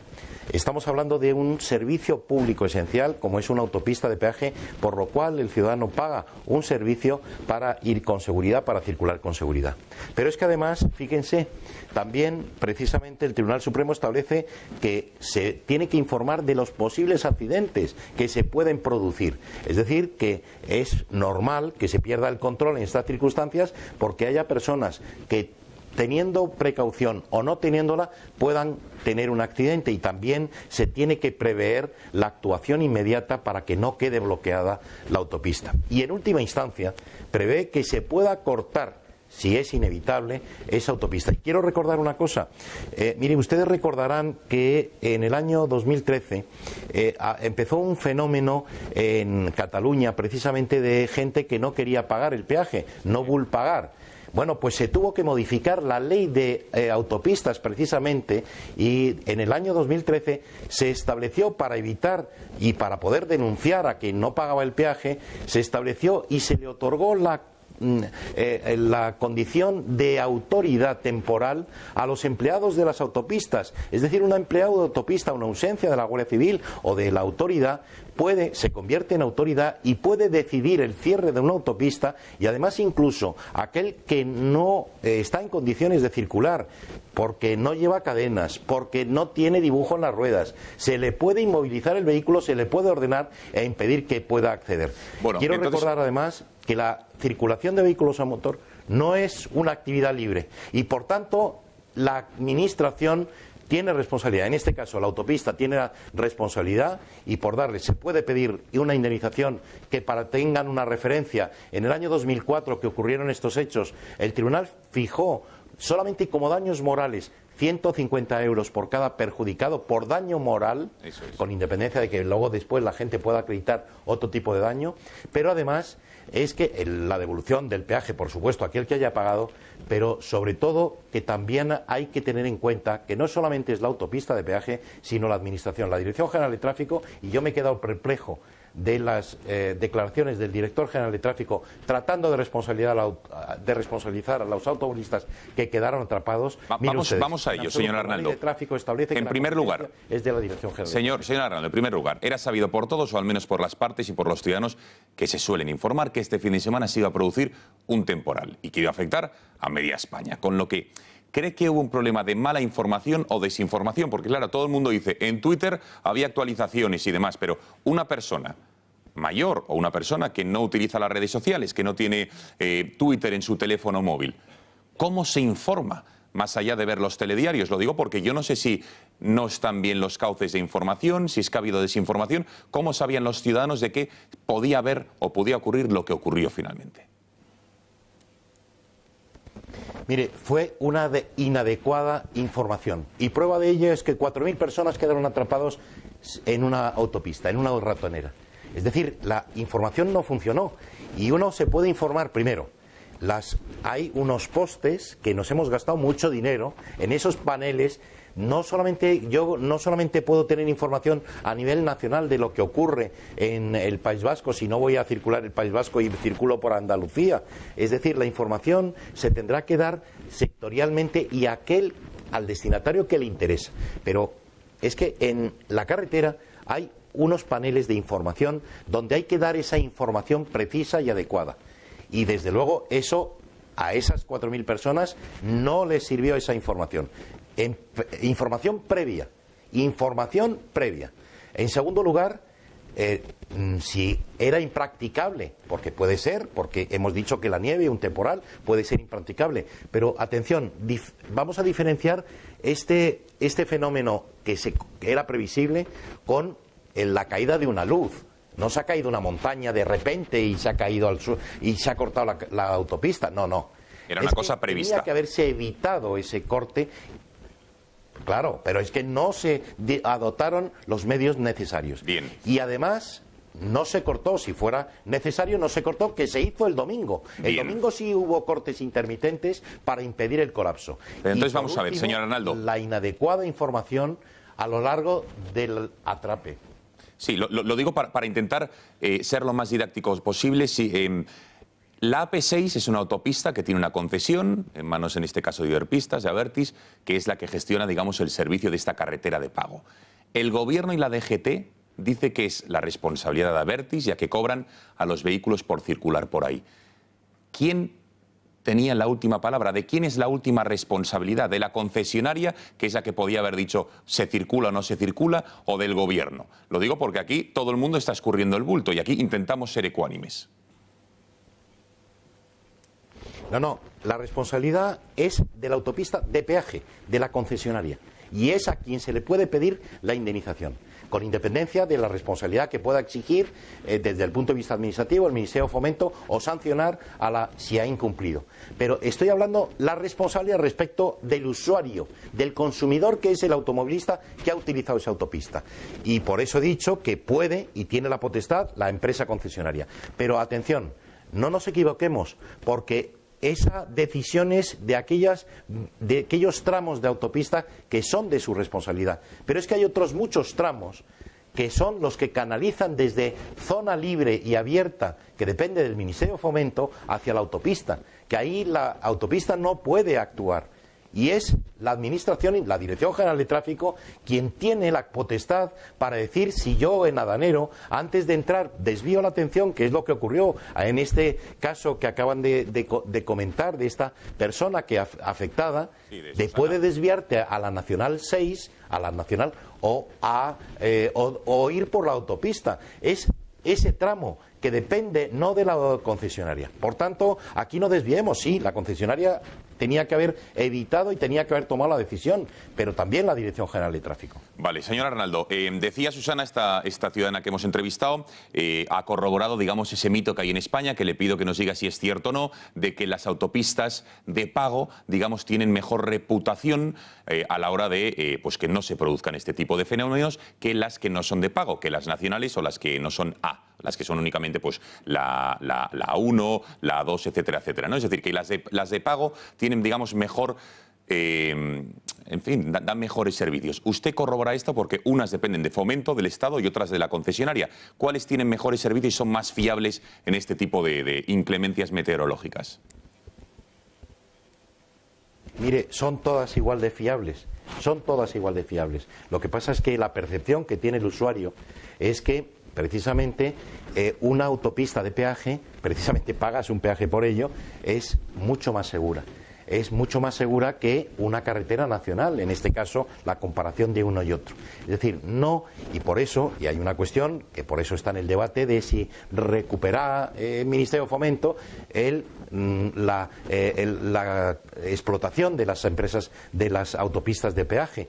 Es una cuestión de dinero, de quién lo explota o quién no lo explota, pero desde luego una autopista de peaje sí es mucho más seguro, pero en estos supuestos tiene que estar perfectamente mantenida y tiene que estar la empresa concesionaria o el Ministerio de Fomento, que en definitiva es el titular de la vía, es el que tiene la responsabilidad de mantener en buen estado y de seguridad estas vías de circulación rápida, ¿no? Bueno, y ya por último, señor Arnaldo, me gustaría... Nos ha explicado Susana qué es lo que le ha recomendado la Guardia Civil, en este caso depósito lleno, era apagar el motor, dejar el contacto y la calefacción. ¿Qué es lo que hay que hacer en el supuesto de que Dios no lo quiera? Vuelve a haber una noche como estas, vuelven mañana las bajas temperaturas, se prevén nevadas. ¿Qué es lo que debe hacer un ciudadano que tiene la previsión o la certeza de que va a pasar toda la noche dentro de su vehículo con temperaturas bajo cero? ¿Cómo se afronta esos momentos para no morirse de hipotermia? Que nos ha dicho, por cierto, la UME que tuvieron que atender varios casos.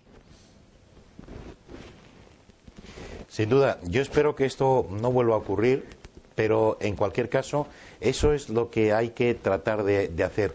Y sobre todo, lo importante no es lo que ya puedes hacer cuando te ha ocurrido, es la prevención, una buena información, siempre dotar en previsión y ser mucho más, digamos, exagerado.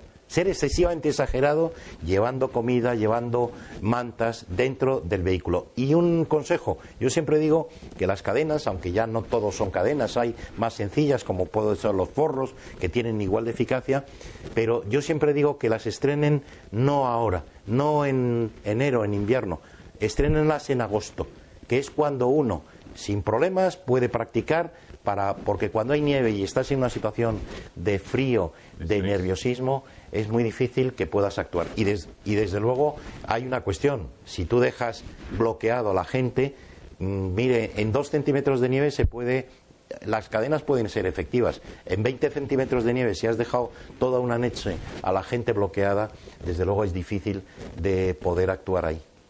Mario Arnaldo, presidente de Automovilistas Europeos Asociados, muchísimas gracias por haber atendido a las cámaras del Gato y buenas noches. Un cordial saludo. Bueno, vamos a hablar ahora con Javier Sagarduy, que es del Hotel Mavi, en La Cabrera, como saben, una localidad madrileña, en la A1, que se encuentra, como saben, en la carretera de Burgos, a 57 kilómetros de Madrid. La Guardia Civil cortó la carretera, como saben, desde el puerto de Somosierra y enviaban a muchos de los conductores que allí estaban a pasar la noche en su hotel. Señor Sagarduy, buenas noches. Hola, buenas noches. Bueno, cuéntenos, porque yo no sé si usted tenía previsión de que iba a haber una luz de conductores que se iban a dirigir a su hotel en vista del estado de las carreteras. Usted, que entiendo que no es la primera vez que le pilla una nevada por la zona donde tiene el hotel, ¿sí tenía esta previsión, esta información o no?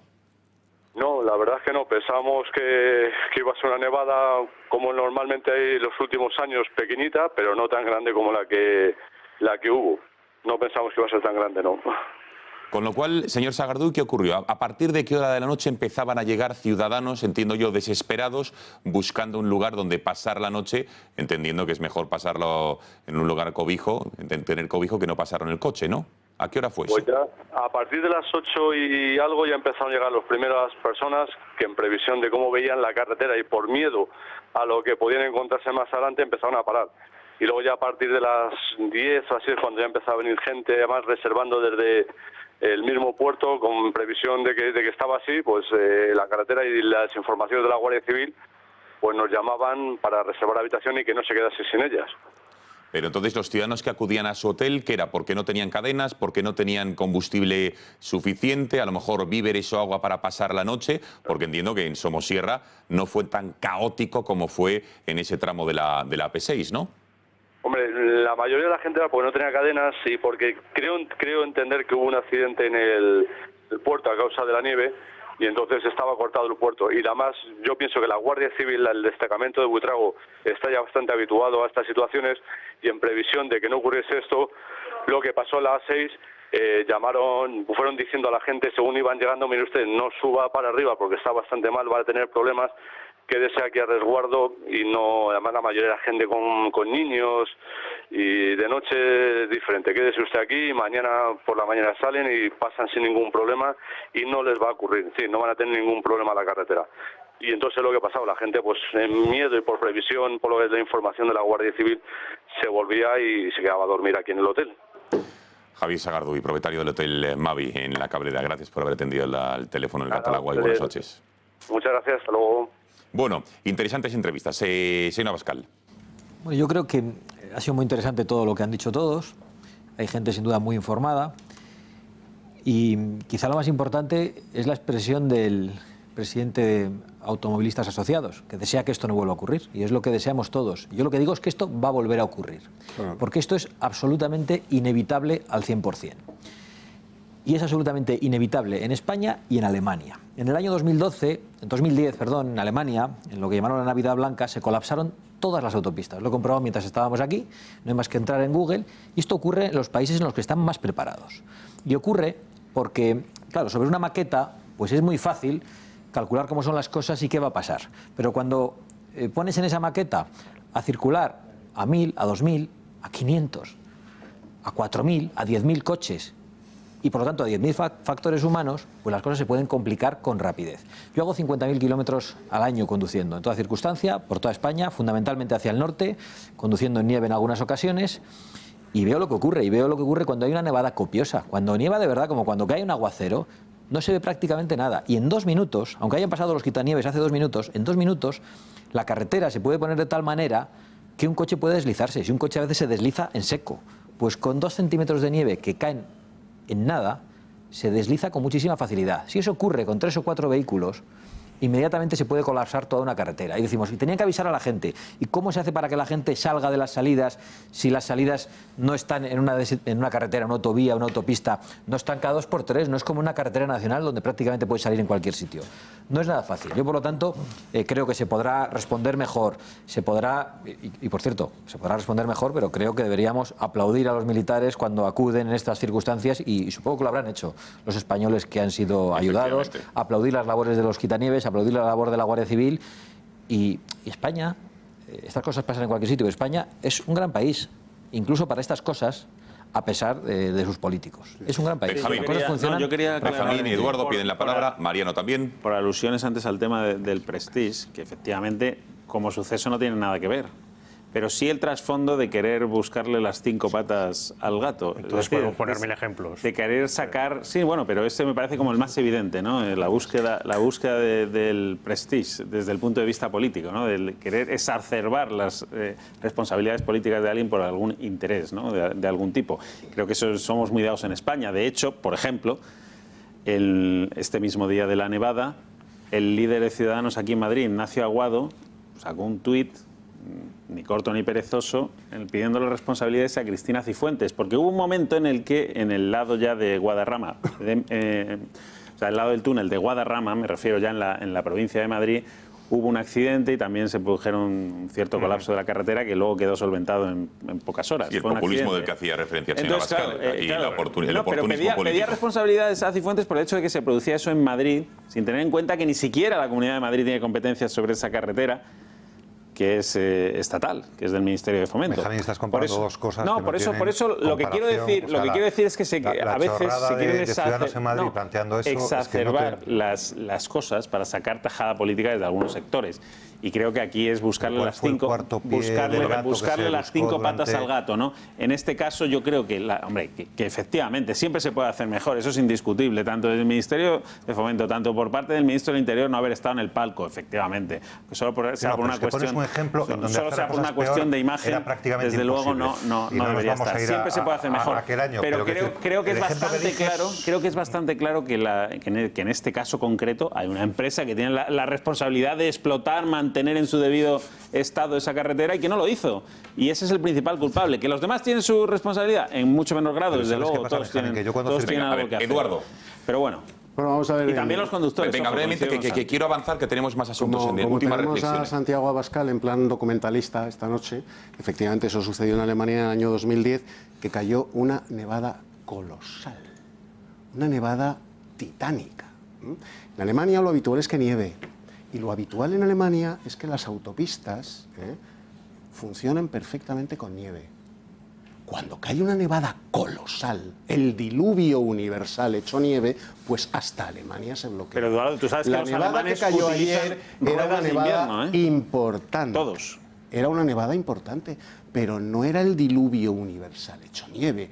Y en España, querido Santiago, que tú dices que es un gran país, confundiendo al pueblo español, que es magnífico, con su clase política, que es detestable, en su inmensa mayoría, porque el pueblo español ayer volvió a demostrar el buen corazón que tiene, la generosidad y la solidaridad de la que es capaz.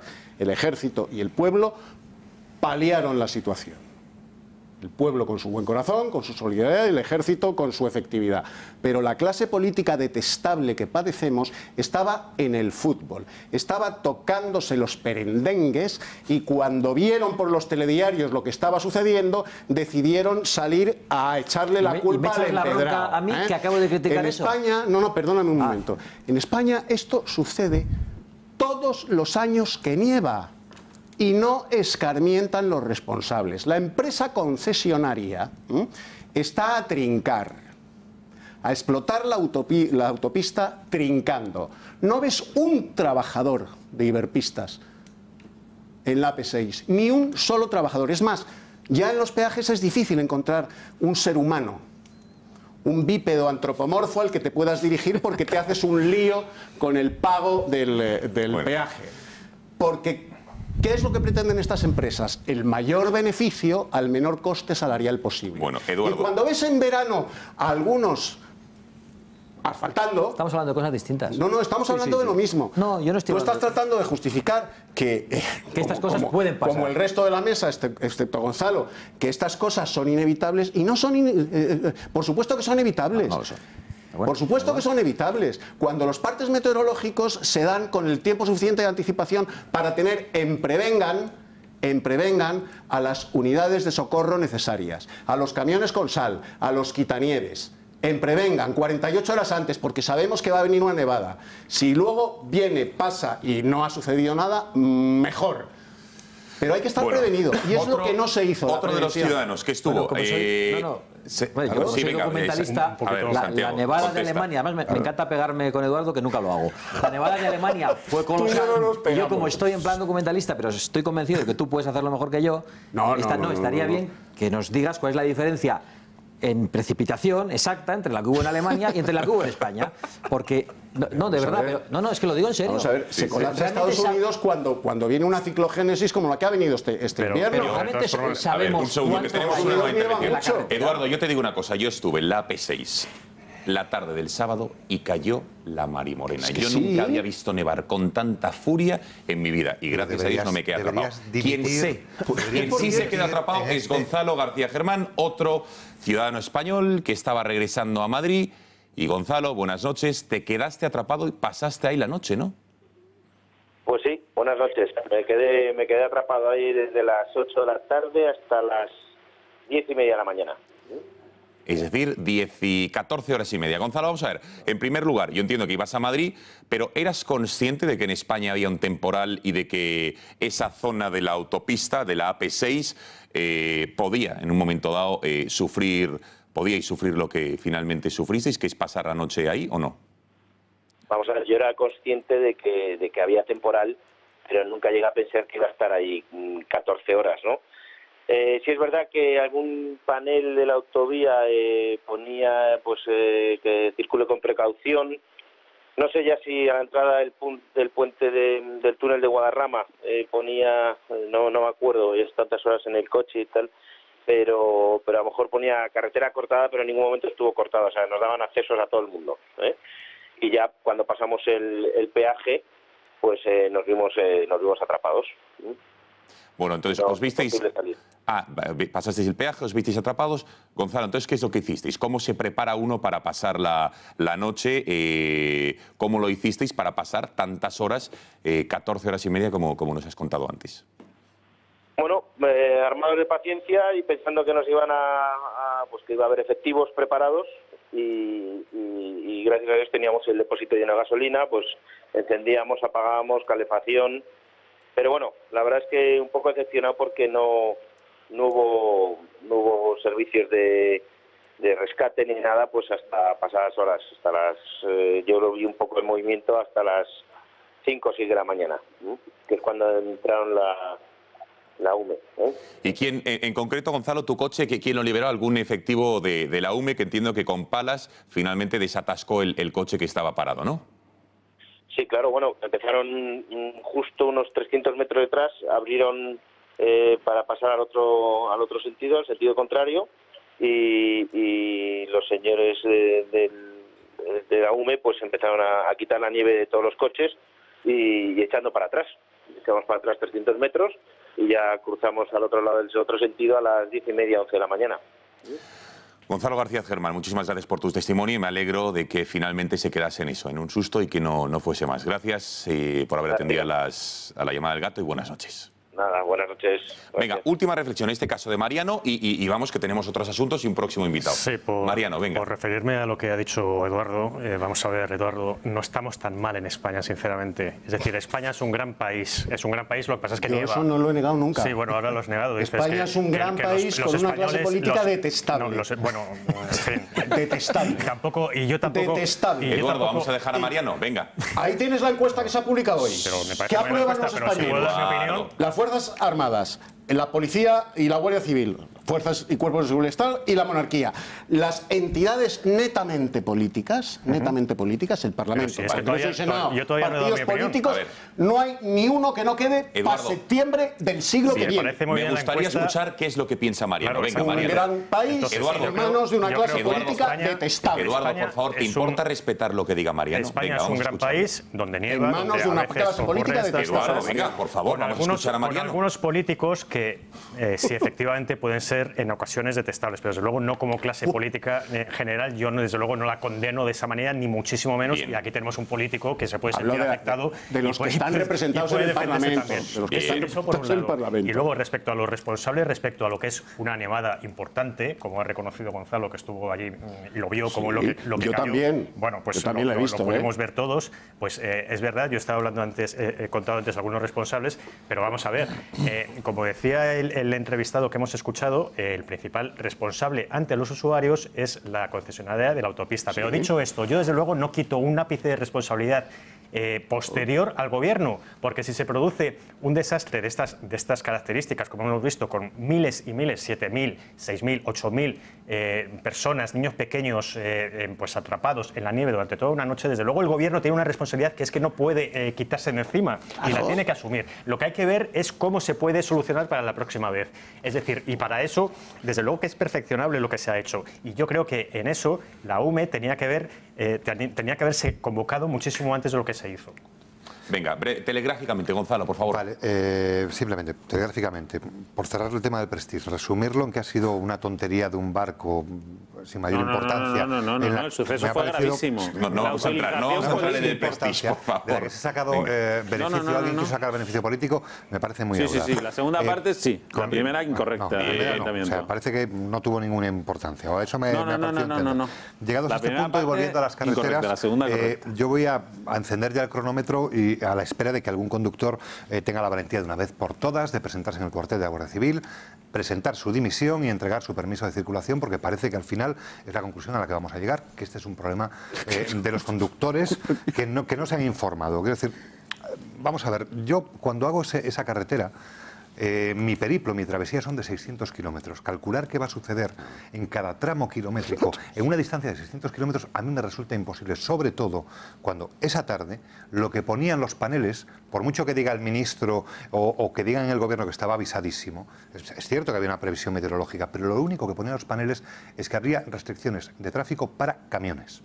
Y en la panelística lo único que marcaba era esto. Además, decir, el representante de los automovilistas dice, no, es que tienen que avisar antes de la autopista, pero es que esto ya no es cosa de la autopista. Quiero decir, tú vas por la 6, de repente esa autopista, ¿cómo te coordinas? Para que el conductor que va a llegar a la AP6, a lo que ya se convierte en autopista de peaje, sepa qué es lo que se va a encontrar. Es un poco complicado. Y luego, también tengamos un poquito de mentalidad sobre responsabilidades. Hay un ministro de Interior que es verdad, que estaba en el fútbol, pero hay un ministro de Fomento que yo no sé dónde estaba, que según Fomento estaba en una reunión de coordinación, otra paralela que se hizo el domingo por la mañana, de la que no hemos visto ni fotos, ni nada. Hasta donde yo sé, él estuvo en Galicia, se fue a pasar unos días a Coruña. Todas estas preguntas que se hace Gonzalo las va a responder por lo menos el ministro de Fomento el próximo miércoles, en el Congreso de los Diputados, y aquí les daremos cuenta de qué es lo que dicen, si es que responden a las cuestiones que les formulen. Brevísima pausa de publicidad y regresamos para otro asunto interesante en nuestro país. Las pensiones, el Tesoro o la Seguridad Social ha tenido que pedir un nuevo préstamo de 15.000 millones al Tesoro para poder pagar las pensiones o parte de las pensiones este 2018. Una patata caliente que nadie, digamos, está dispuesto o se atreve o quiere o tiene intencionalidad política de tocar. Nosotros sí lo vamos a hacer después de la publicidad.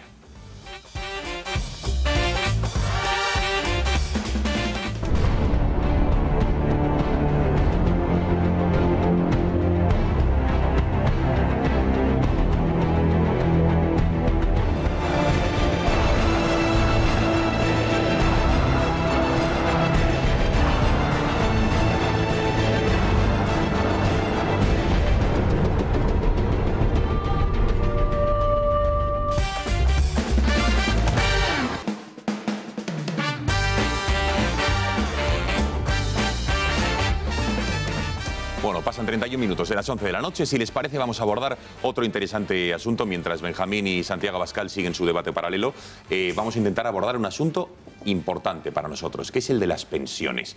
Porque hoy se producía una noticia y es que la Seguridad Social, viendo que la hucha de las pensiones ya se ha acabado, que se tiene que emitir deuda cada vez que se vaya a pagar las pensiones, las nóminas de tantos y tantos pensionistas, millones de pensionistas que hay en nuestro país, pues viendo todo esto ha tenido que pedir un préstamo de 15.000 millones al Tesoro. Ya lo hizo el año pasado, lo pidió de en torno a 10.000 millones, esta vez ha sido de 5.000 millones más. Y eso nos ha hecho plantearnos el futuro de las pensiones. Vean el informe que les hemos preparado y después hablamos con Arturo Criado, que ha escrito un interesantísimo artículo sobre el futuro de las pensiones. La ha calificado como una patata caliente que nadie se atreve a tocar. Lo vemos.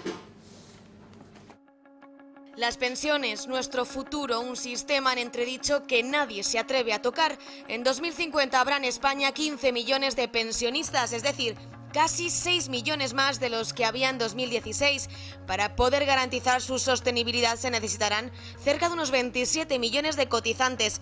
Pero parece imposible debido al crecimiento demográfico. Datos a los que hay que sumarle el incremento de la pensión media en España, actualmente en los 1.068 euros de media. Esto significa que la sostenibilidad del sistema está en entredicho a medio y largo plazo, aunque también a corto. ¿Significa esto que las pensiones están en peligro? Sí, pero no en que deje de cobrarse, sino que el problema está en la cuantía, que está previsto que vaya en disminución a medida que pasen los años. Para ello, el Tesoro Público prestará en 2018 15.000 millones a la Seguridad Social para pagar las pensiones tras el préstamo de 10.192 millones que ya le transfirió en 2017. ¿Y cuáles son los motivos de que cada año se saque más dinero de la hucha de las pensiones? Pues, por ejemplo, que cada vez vivimos más tiempo, mientras que en el 2005 nuestra esperanza de vida era de 80 años, ahora es de 83. También influye, por supuesto, la tasa de natalidad, que es muy negativa. En España no habíamos registrado unos niveles tan bajos desde hace 15 años. ¿Hay más soluciones? ¿Cuándo alguien va a abordar verdaderamente este problema? ¿Quién lo va a abordar? ¿Cuándo? ¿Qué es lo que se necesita? ¿Por qué nadie se atreve, digamos, a abrir el melón de un asunto que cada vez va a afectar a más personas? La viabilidad del sistema de las pensiones. ¿Es por mero tinte electoralista? Bueno, para hablar de todo ello tenemos a Arturo Criado, que ha escrito un artículo muy interesante en El Español, Pensiones, la patata caliente que nadie se atreve a tocar. Arturo, buenas noches. ¿Qué tal, Gonzalo? Muy buenas noches. Gracias por estar con nosotros en El Gato. A vosotros, por invitarnos. Bueno, patata caliente que nadie se atreve a tocar. La primera cuestión, ¿por qué? Pues porque estamos hablando en estos momentos de casi 9,5 millones de personas que cobran una pensión, y esos son 9,5 millones de personas que meten su voto cada 4 años en las urnas. Por tanto, a ver quién tiene las agallas de decirle a esa persona que a lo mejor lo que él está cobrando en este momento pues no puede ser, y que hay que cobrar un poquito menos, o que hay que recibir un poquito menos de prestaciones por esa pensión a la que llevamos tantos años cotizando. Es decir, que das por sentado que una reforma del sistema de pensiones afectaría a esos 9,5 millones de pensionistas que cobrarían a la baja, que tendría que cobrar menos, ¿no? No necesariamente tendrían por qué cobrar menos a corto plazo, pero sí que en el medio-largo plazo empezarán a cobrar menos, y eso es algo evidente a la vista de la evolución demográfica que vamos a tener en este país. Es decir, todas las estadísticas nos dicen que vamos camino de ser uno de los países más envejecidos del mundo, y estamos en un momento en el que el sistema de pensiones carece de los ingresos suficientes para pagar todas las pagas que tiene que hacer. Lo has visto, lo anunciabas tú antes, el Tesoro ha emitido 15.000 millones de euros en deuda para poder pagar las extraordinarias, y estamos hablando en estos momentos en el año 2018. Si esto lo extrapolamos al año 2050, en el que tendremos 15 millones de pensionistas, si no hacemos algo, la cosa va a estar muy complicada, porque para poder hacer sostenible el actual modelo que tenemos necesitaríamos aproximadamente unos 27 millones de cotizantes. De ahí la importancia también del Gobierno. ¿Y cuántos cotizantes hay ahora? De 18 millones. Unos 18 o 19 millones, eso es decir, necesitaríamos 9 millones más de cotizantes. No nacen niños, no hay natalidad, con lo cual es que es casi imposible tener esa... Es muy complicado, y de hecho, precisamente para no tener que emitir esos 15.000 millones de euros, es el por qué tiene el Gobierno esa obsesión en lograr que haya 20 millones de cotizantes. No es porque diga, es que esto es maravilloso para el trabajo, que también. No, fundamentalmente es porque esos 20 millones son la cifra mágica para conseguir un cierto equilibrio y una cierta balanza equilibrada en cuanto a las cotizaciones de la Seguridad Social. Sobre todo que a esos 9,5 millones de pensionistas, 15 millones son las previsiones para el año 2050, que alguien venga y les diga, oye, todo el dinero por el que has cotizado a lo largo de tu vida, a día de hoy no lo vas a cobrar en forma de prestación una vez te jubiles. Pero es que ese es el error, Gonzalo, ese es el error. Es decir, nosotros tenemos un sistema actualmente de reparto, pero es un sistema piramidal, y eso hay que dejarlo muy claro a la gente. Eso es algo que la gente tiene que entender. Es un sistema piramidal en el cual tú cotizas para pagar las actuales pensiones. Es decir, tú no estás cotizando para pagar tu pensión a futuro. Eso sería un modelo totalmente distinto al que nosotros tenemos en este momento. Nosotros lo que hacemos ahora mismo es cotizar para pagar a los actuales pensionistas. Lo que ocurra de aquí al año 2050 será otra película, y en el año 2050, si no hemos cambiado el sistema, quienes pagarán serán las personas que estén trabajando en aquel entonces. Pero serán muchas menos personas de las que estemos actualmente. ¿Por qué? Porque tendremos muchos más jubilados, por tanto necesitaremos muchas más personas trabajando para poder hacerle frente. De ahí la importancia de empezar a hacer un cambio importante en las pensiones. ¿Hacia dónde? Pues esa es la cuestión que tienen que dirimir los políticos. Claro, Arturo, porque hay que cambiar. Para empezar, ¿qué partidos políticos están hablando o abordando el asunto de las pensiones a día de hoy? Pero claro, pasar de un sistema de reparto a otros muchos que hay, mixtos, etcétera, etcétera, que hay en el mundo, claro, díselo a la persona que ha ido cotizando en este sistema de repartos durante muchos años para pagar las pensiones de su momento y no para esa mochila que en cuanto se jubile la cobre. A esa persona, claro. En Suecia eso se ha hecho y evidentemente eso se establecen sistemas de transición. Lógicamente una persona que ha estado cotizando durante X años no puede llegar y decirle no, hemos cambiado el sistema, por tanto usted ya allá se las componga. No, esto se empezaría a ejecutar de una manera transitoria hacia el modelo que nosotros elijamos. Oye, que queremos un modelo mixto en el cual haya pues una pensión mínima garantizada, una parte de pensión mínima que esté garantizada, otra parte de pensión que esté compuesta de cotizaciones del trabajador y otra parte, digamos, más premium como hay en Suecia, en la cual tanto empresa como trabajador contribuyen para poner un porcentaje del salario en un fondo de pensiones y se consigue una parte variable mediante inversiones, pues perfecto, oye, pues vamos a por ello, ningún problema, pero eso se tiene que hacer de manera equitativa y de manera progresiva y evidentemente manteniendo a los actuales pensionistas y tratando sobre todo de mantener la sostenibilidad y el nivel adquisitivo que tienen en estos momentos los pensionistas, que es de lo que se trata. No se trata de empobrecer a la población, al contrario, de lo que se trata es de que la gente pueda seguir cobrando, que para eso ha trabajado, que para eso ha cotizado y sobre todo que tengan un nivel de vida acorde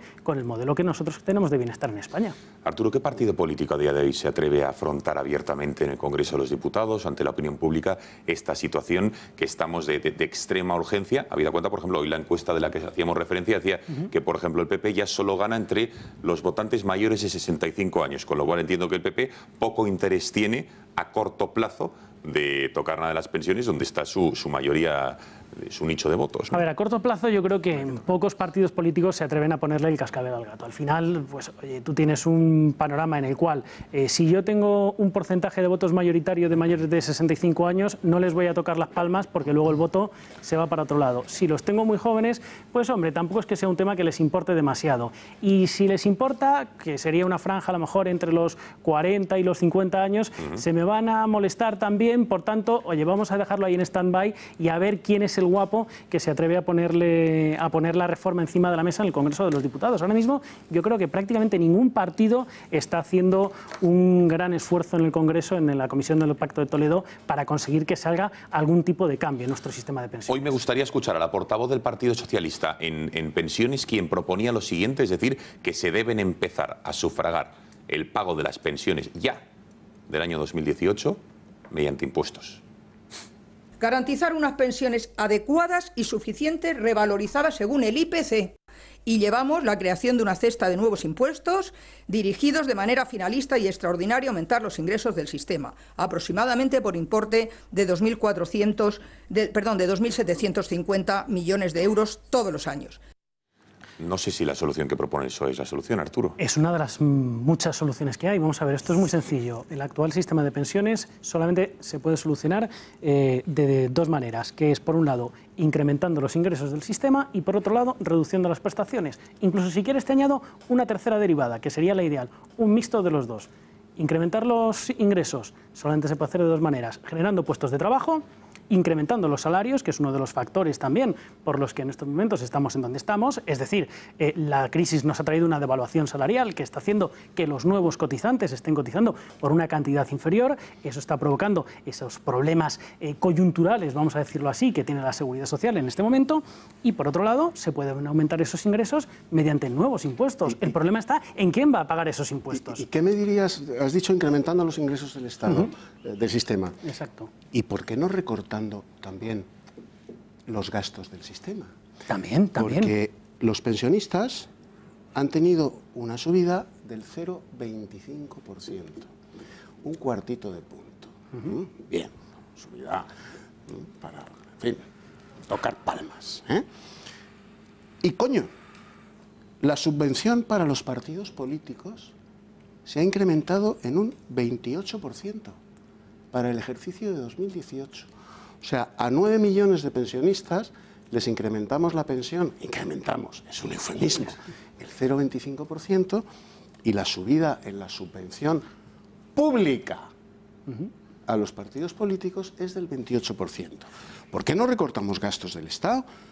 ¿Por qué tenemos Ministerio de Obras Públicas, Fomento, Consejería de Fomento, Concejalía de Fomento, Ministerio de Agricultura, Consejería de Agricultura, Concejalía de Agricultura, Ministerio de Sanidad, Concejalía de Sanidad? Consejería de Sanidad, Ministerio de Educación, Consejería de Educación, Concejalía de Educación, y así por 17.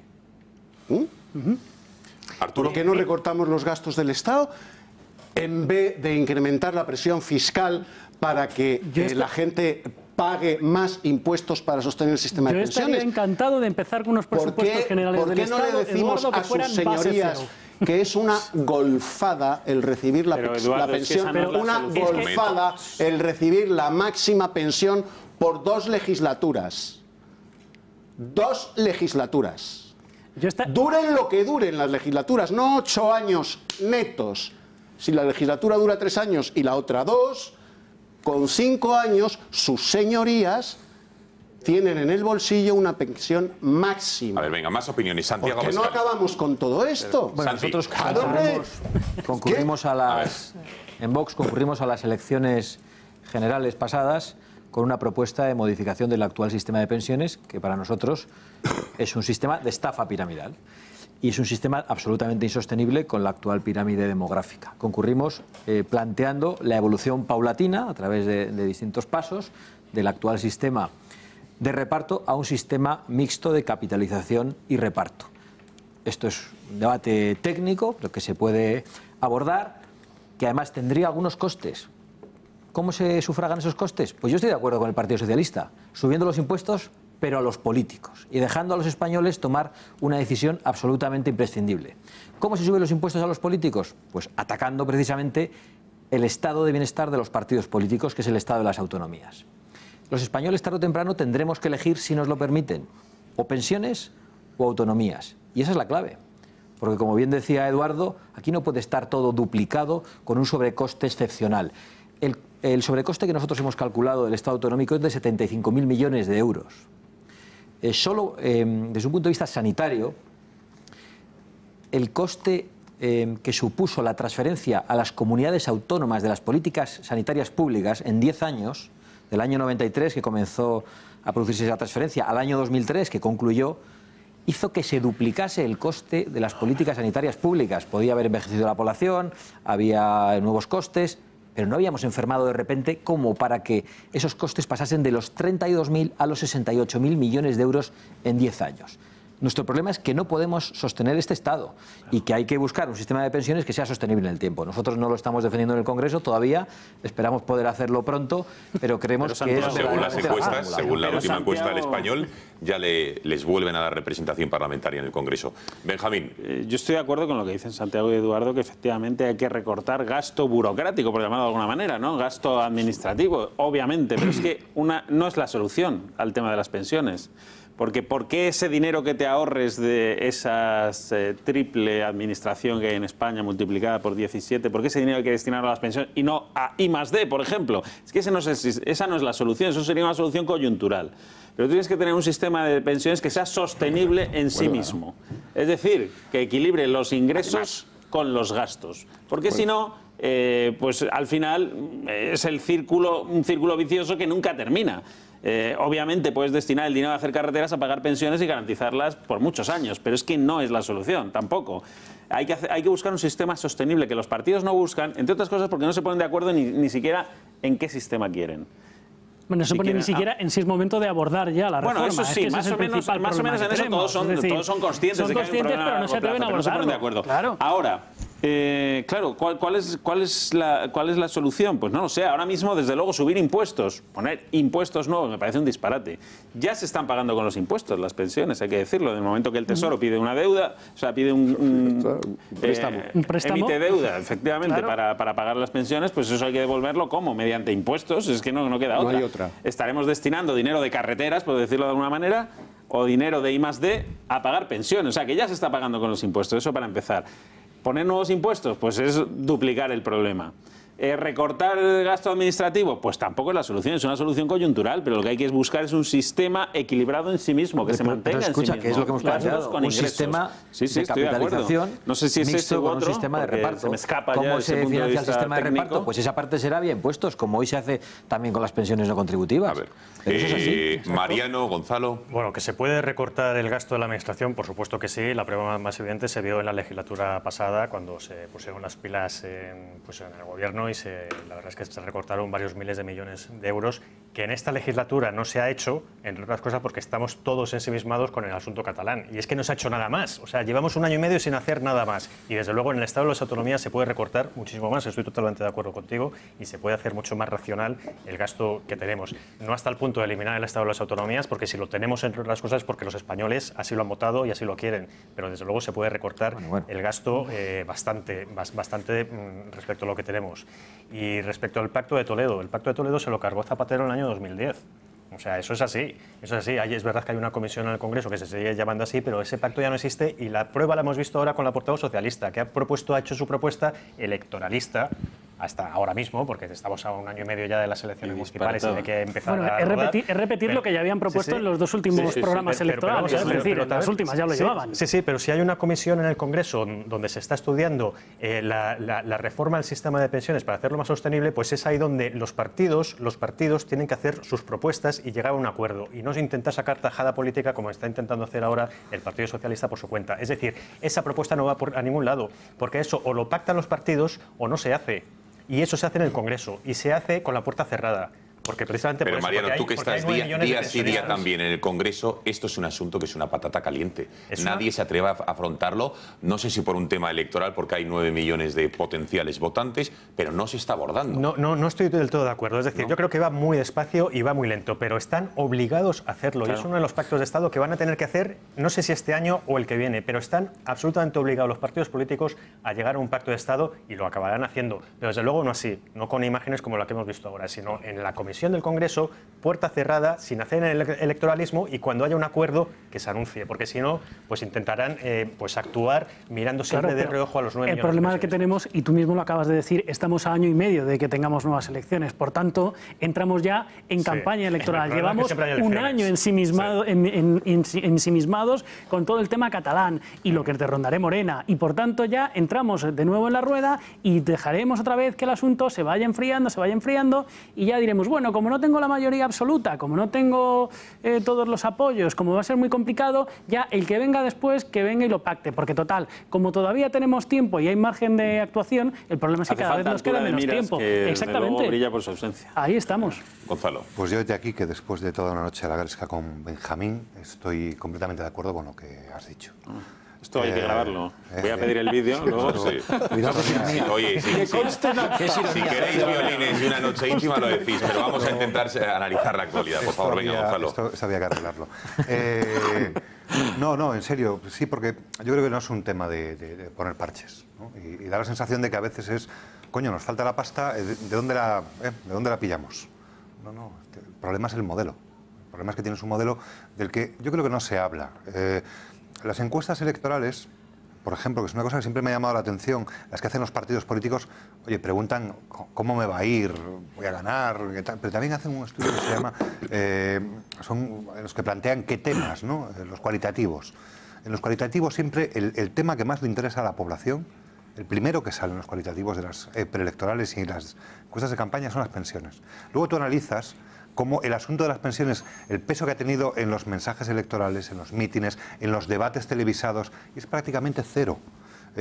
Hay, yo creo que un miedo atroz a plantear una propuesta y a agarrar este asunto con una propuesta política que se plantee en campaña, porque yo creo que el Pacto de Toledo se ha convertido en un pacto de darle patadas a la pelota que está ardiendo y quítalo de ahí, hablamos de otras cosas y buscamos otros motivos para confrontar nuestras posturas en clave electoral. Por tanto, yo creo que a los partidos políticos, y finalizo aquí, les hace falta un poco de valentía. Es decir, miren, vamos a ver, esto de la caja de las pensiones en realidad no existe, porque la caja es toda la misma. Esta es la situación. Esta es la población envejecida, este son el tipo de contratos que tenemos, esto es lo que aporta un chaval que trabaja en el McDonald's o en donde sea para las pensiones y esta es la situación, es la fotografía. Y con esto lo que se puede hacer es esto otro. Entonces, a mí me gustaría ver a los partidos políticos planteando esto en niveles serios y sobre todo que me digan, si usted quiere cobrar cuando cumpla 65 o 66 una pensión de X euros, pues hoy, para que eso suceda, es una cuestión de números. Lo que hay que hacer es poner este impuesto, no ponerlo, recortar aquí, pero...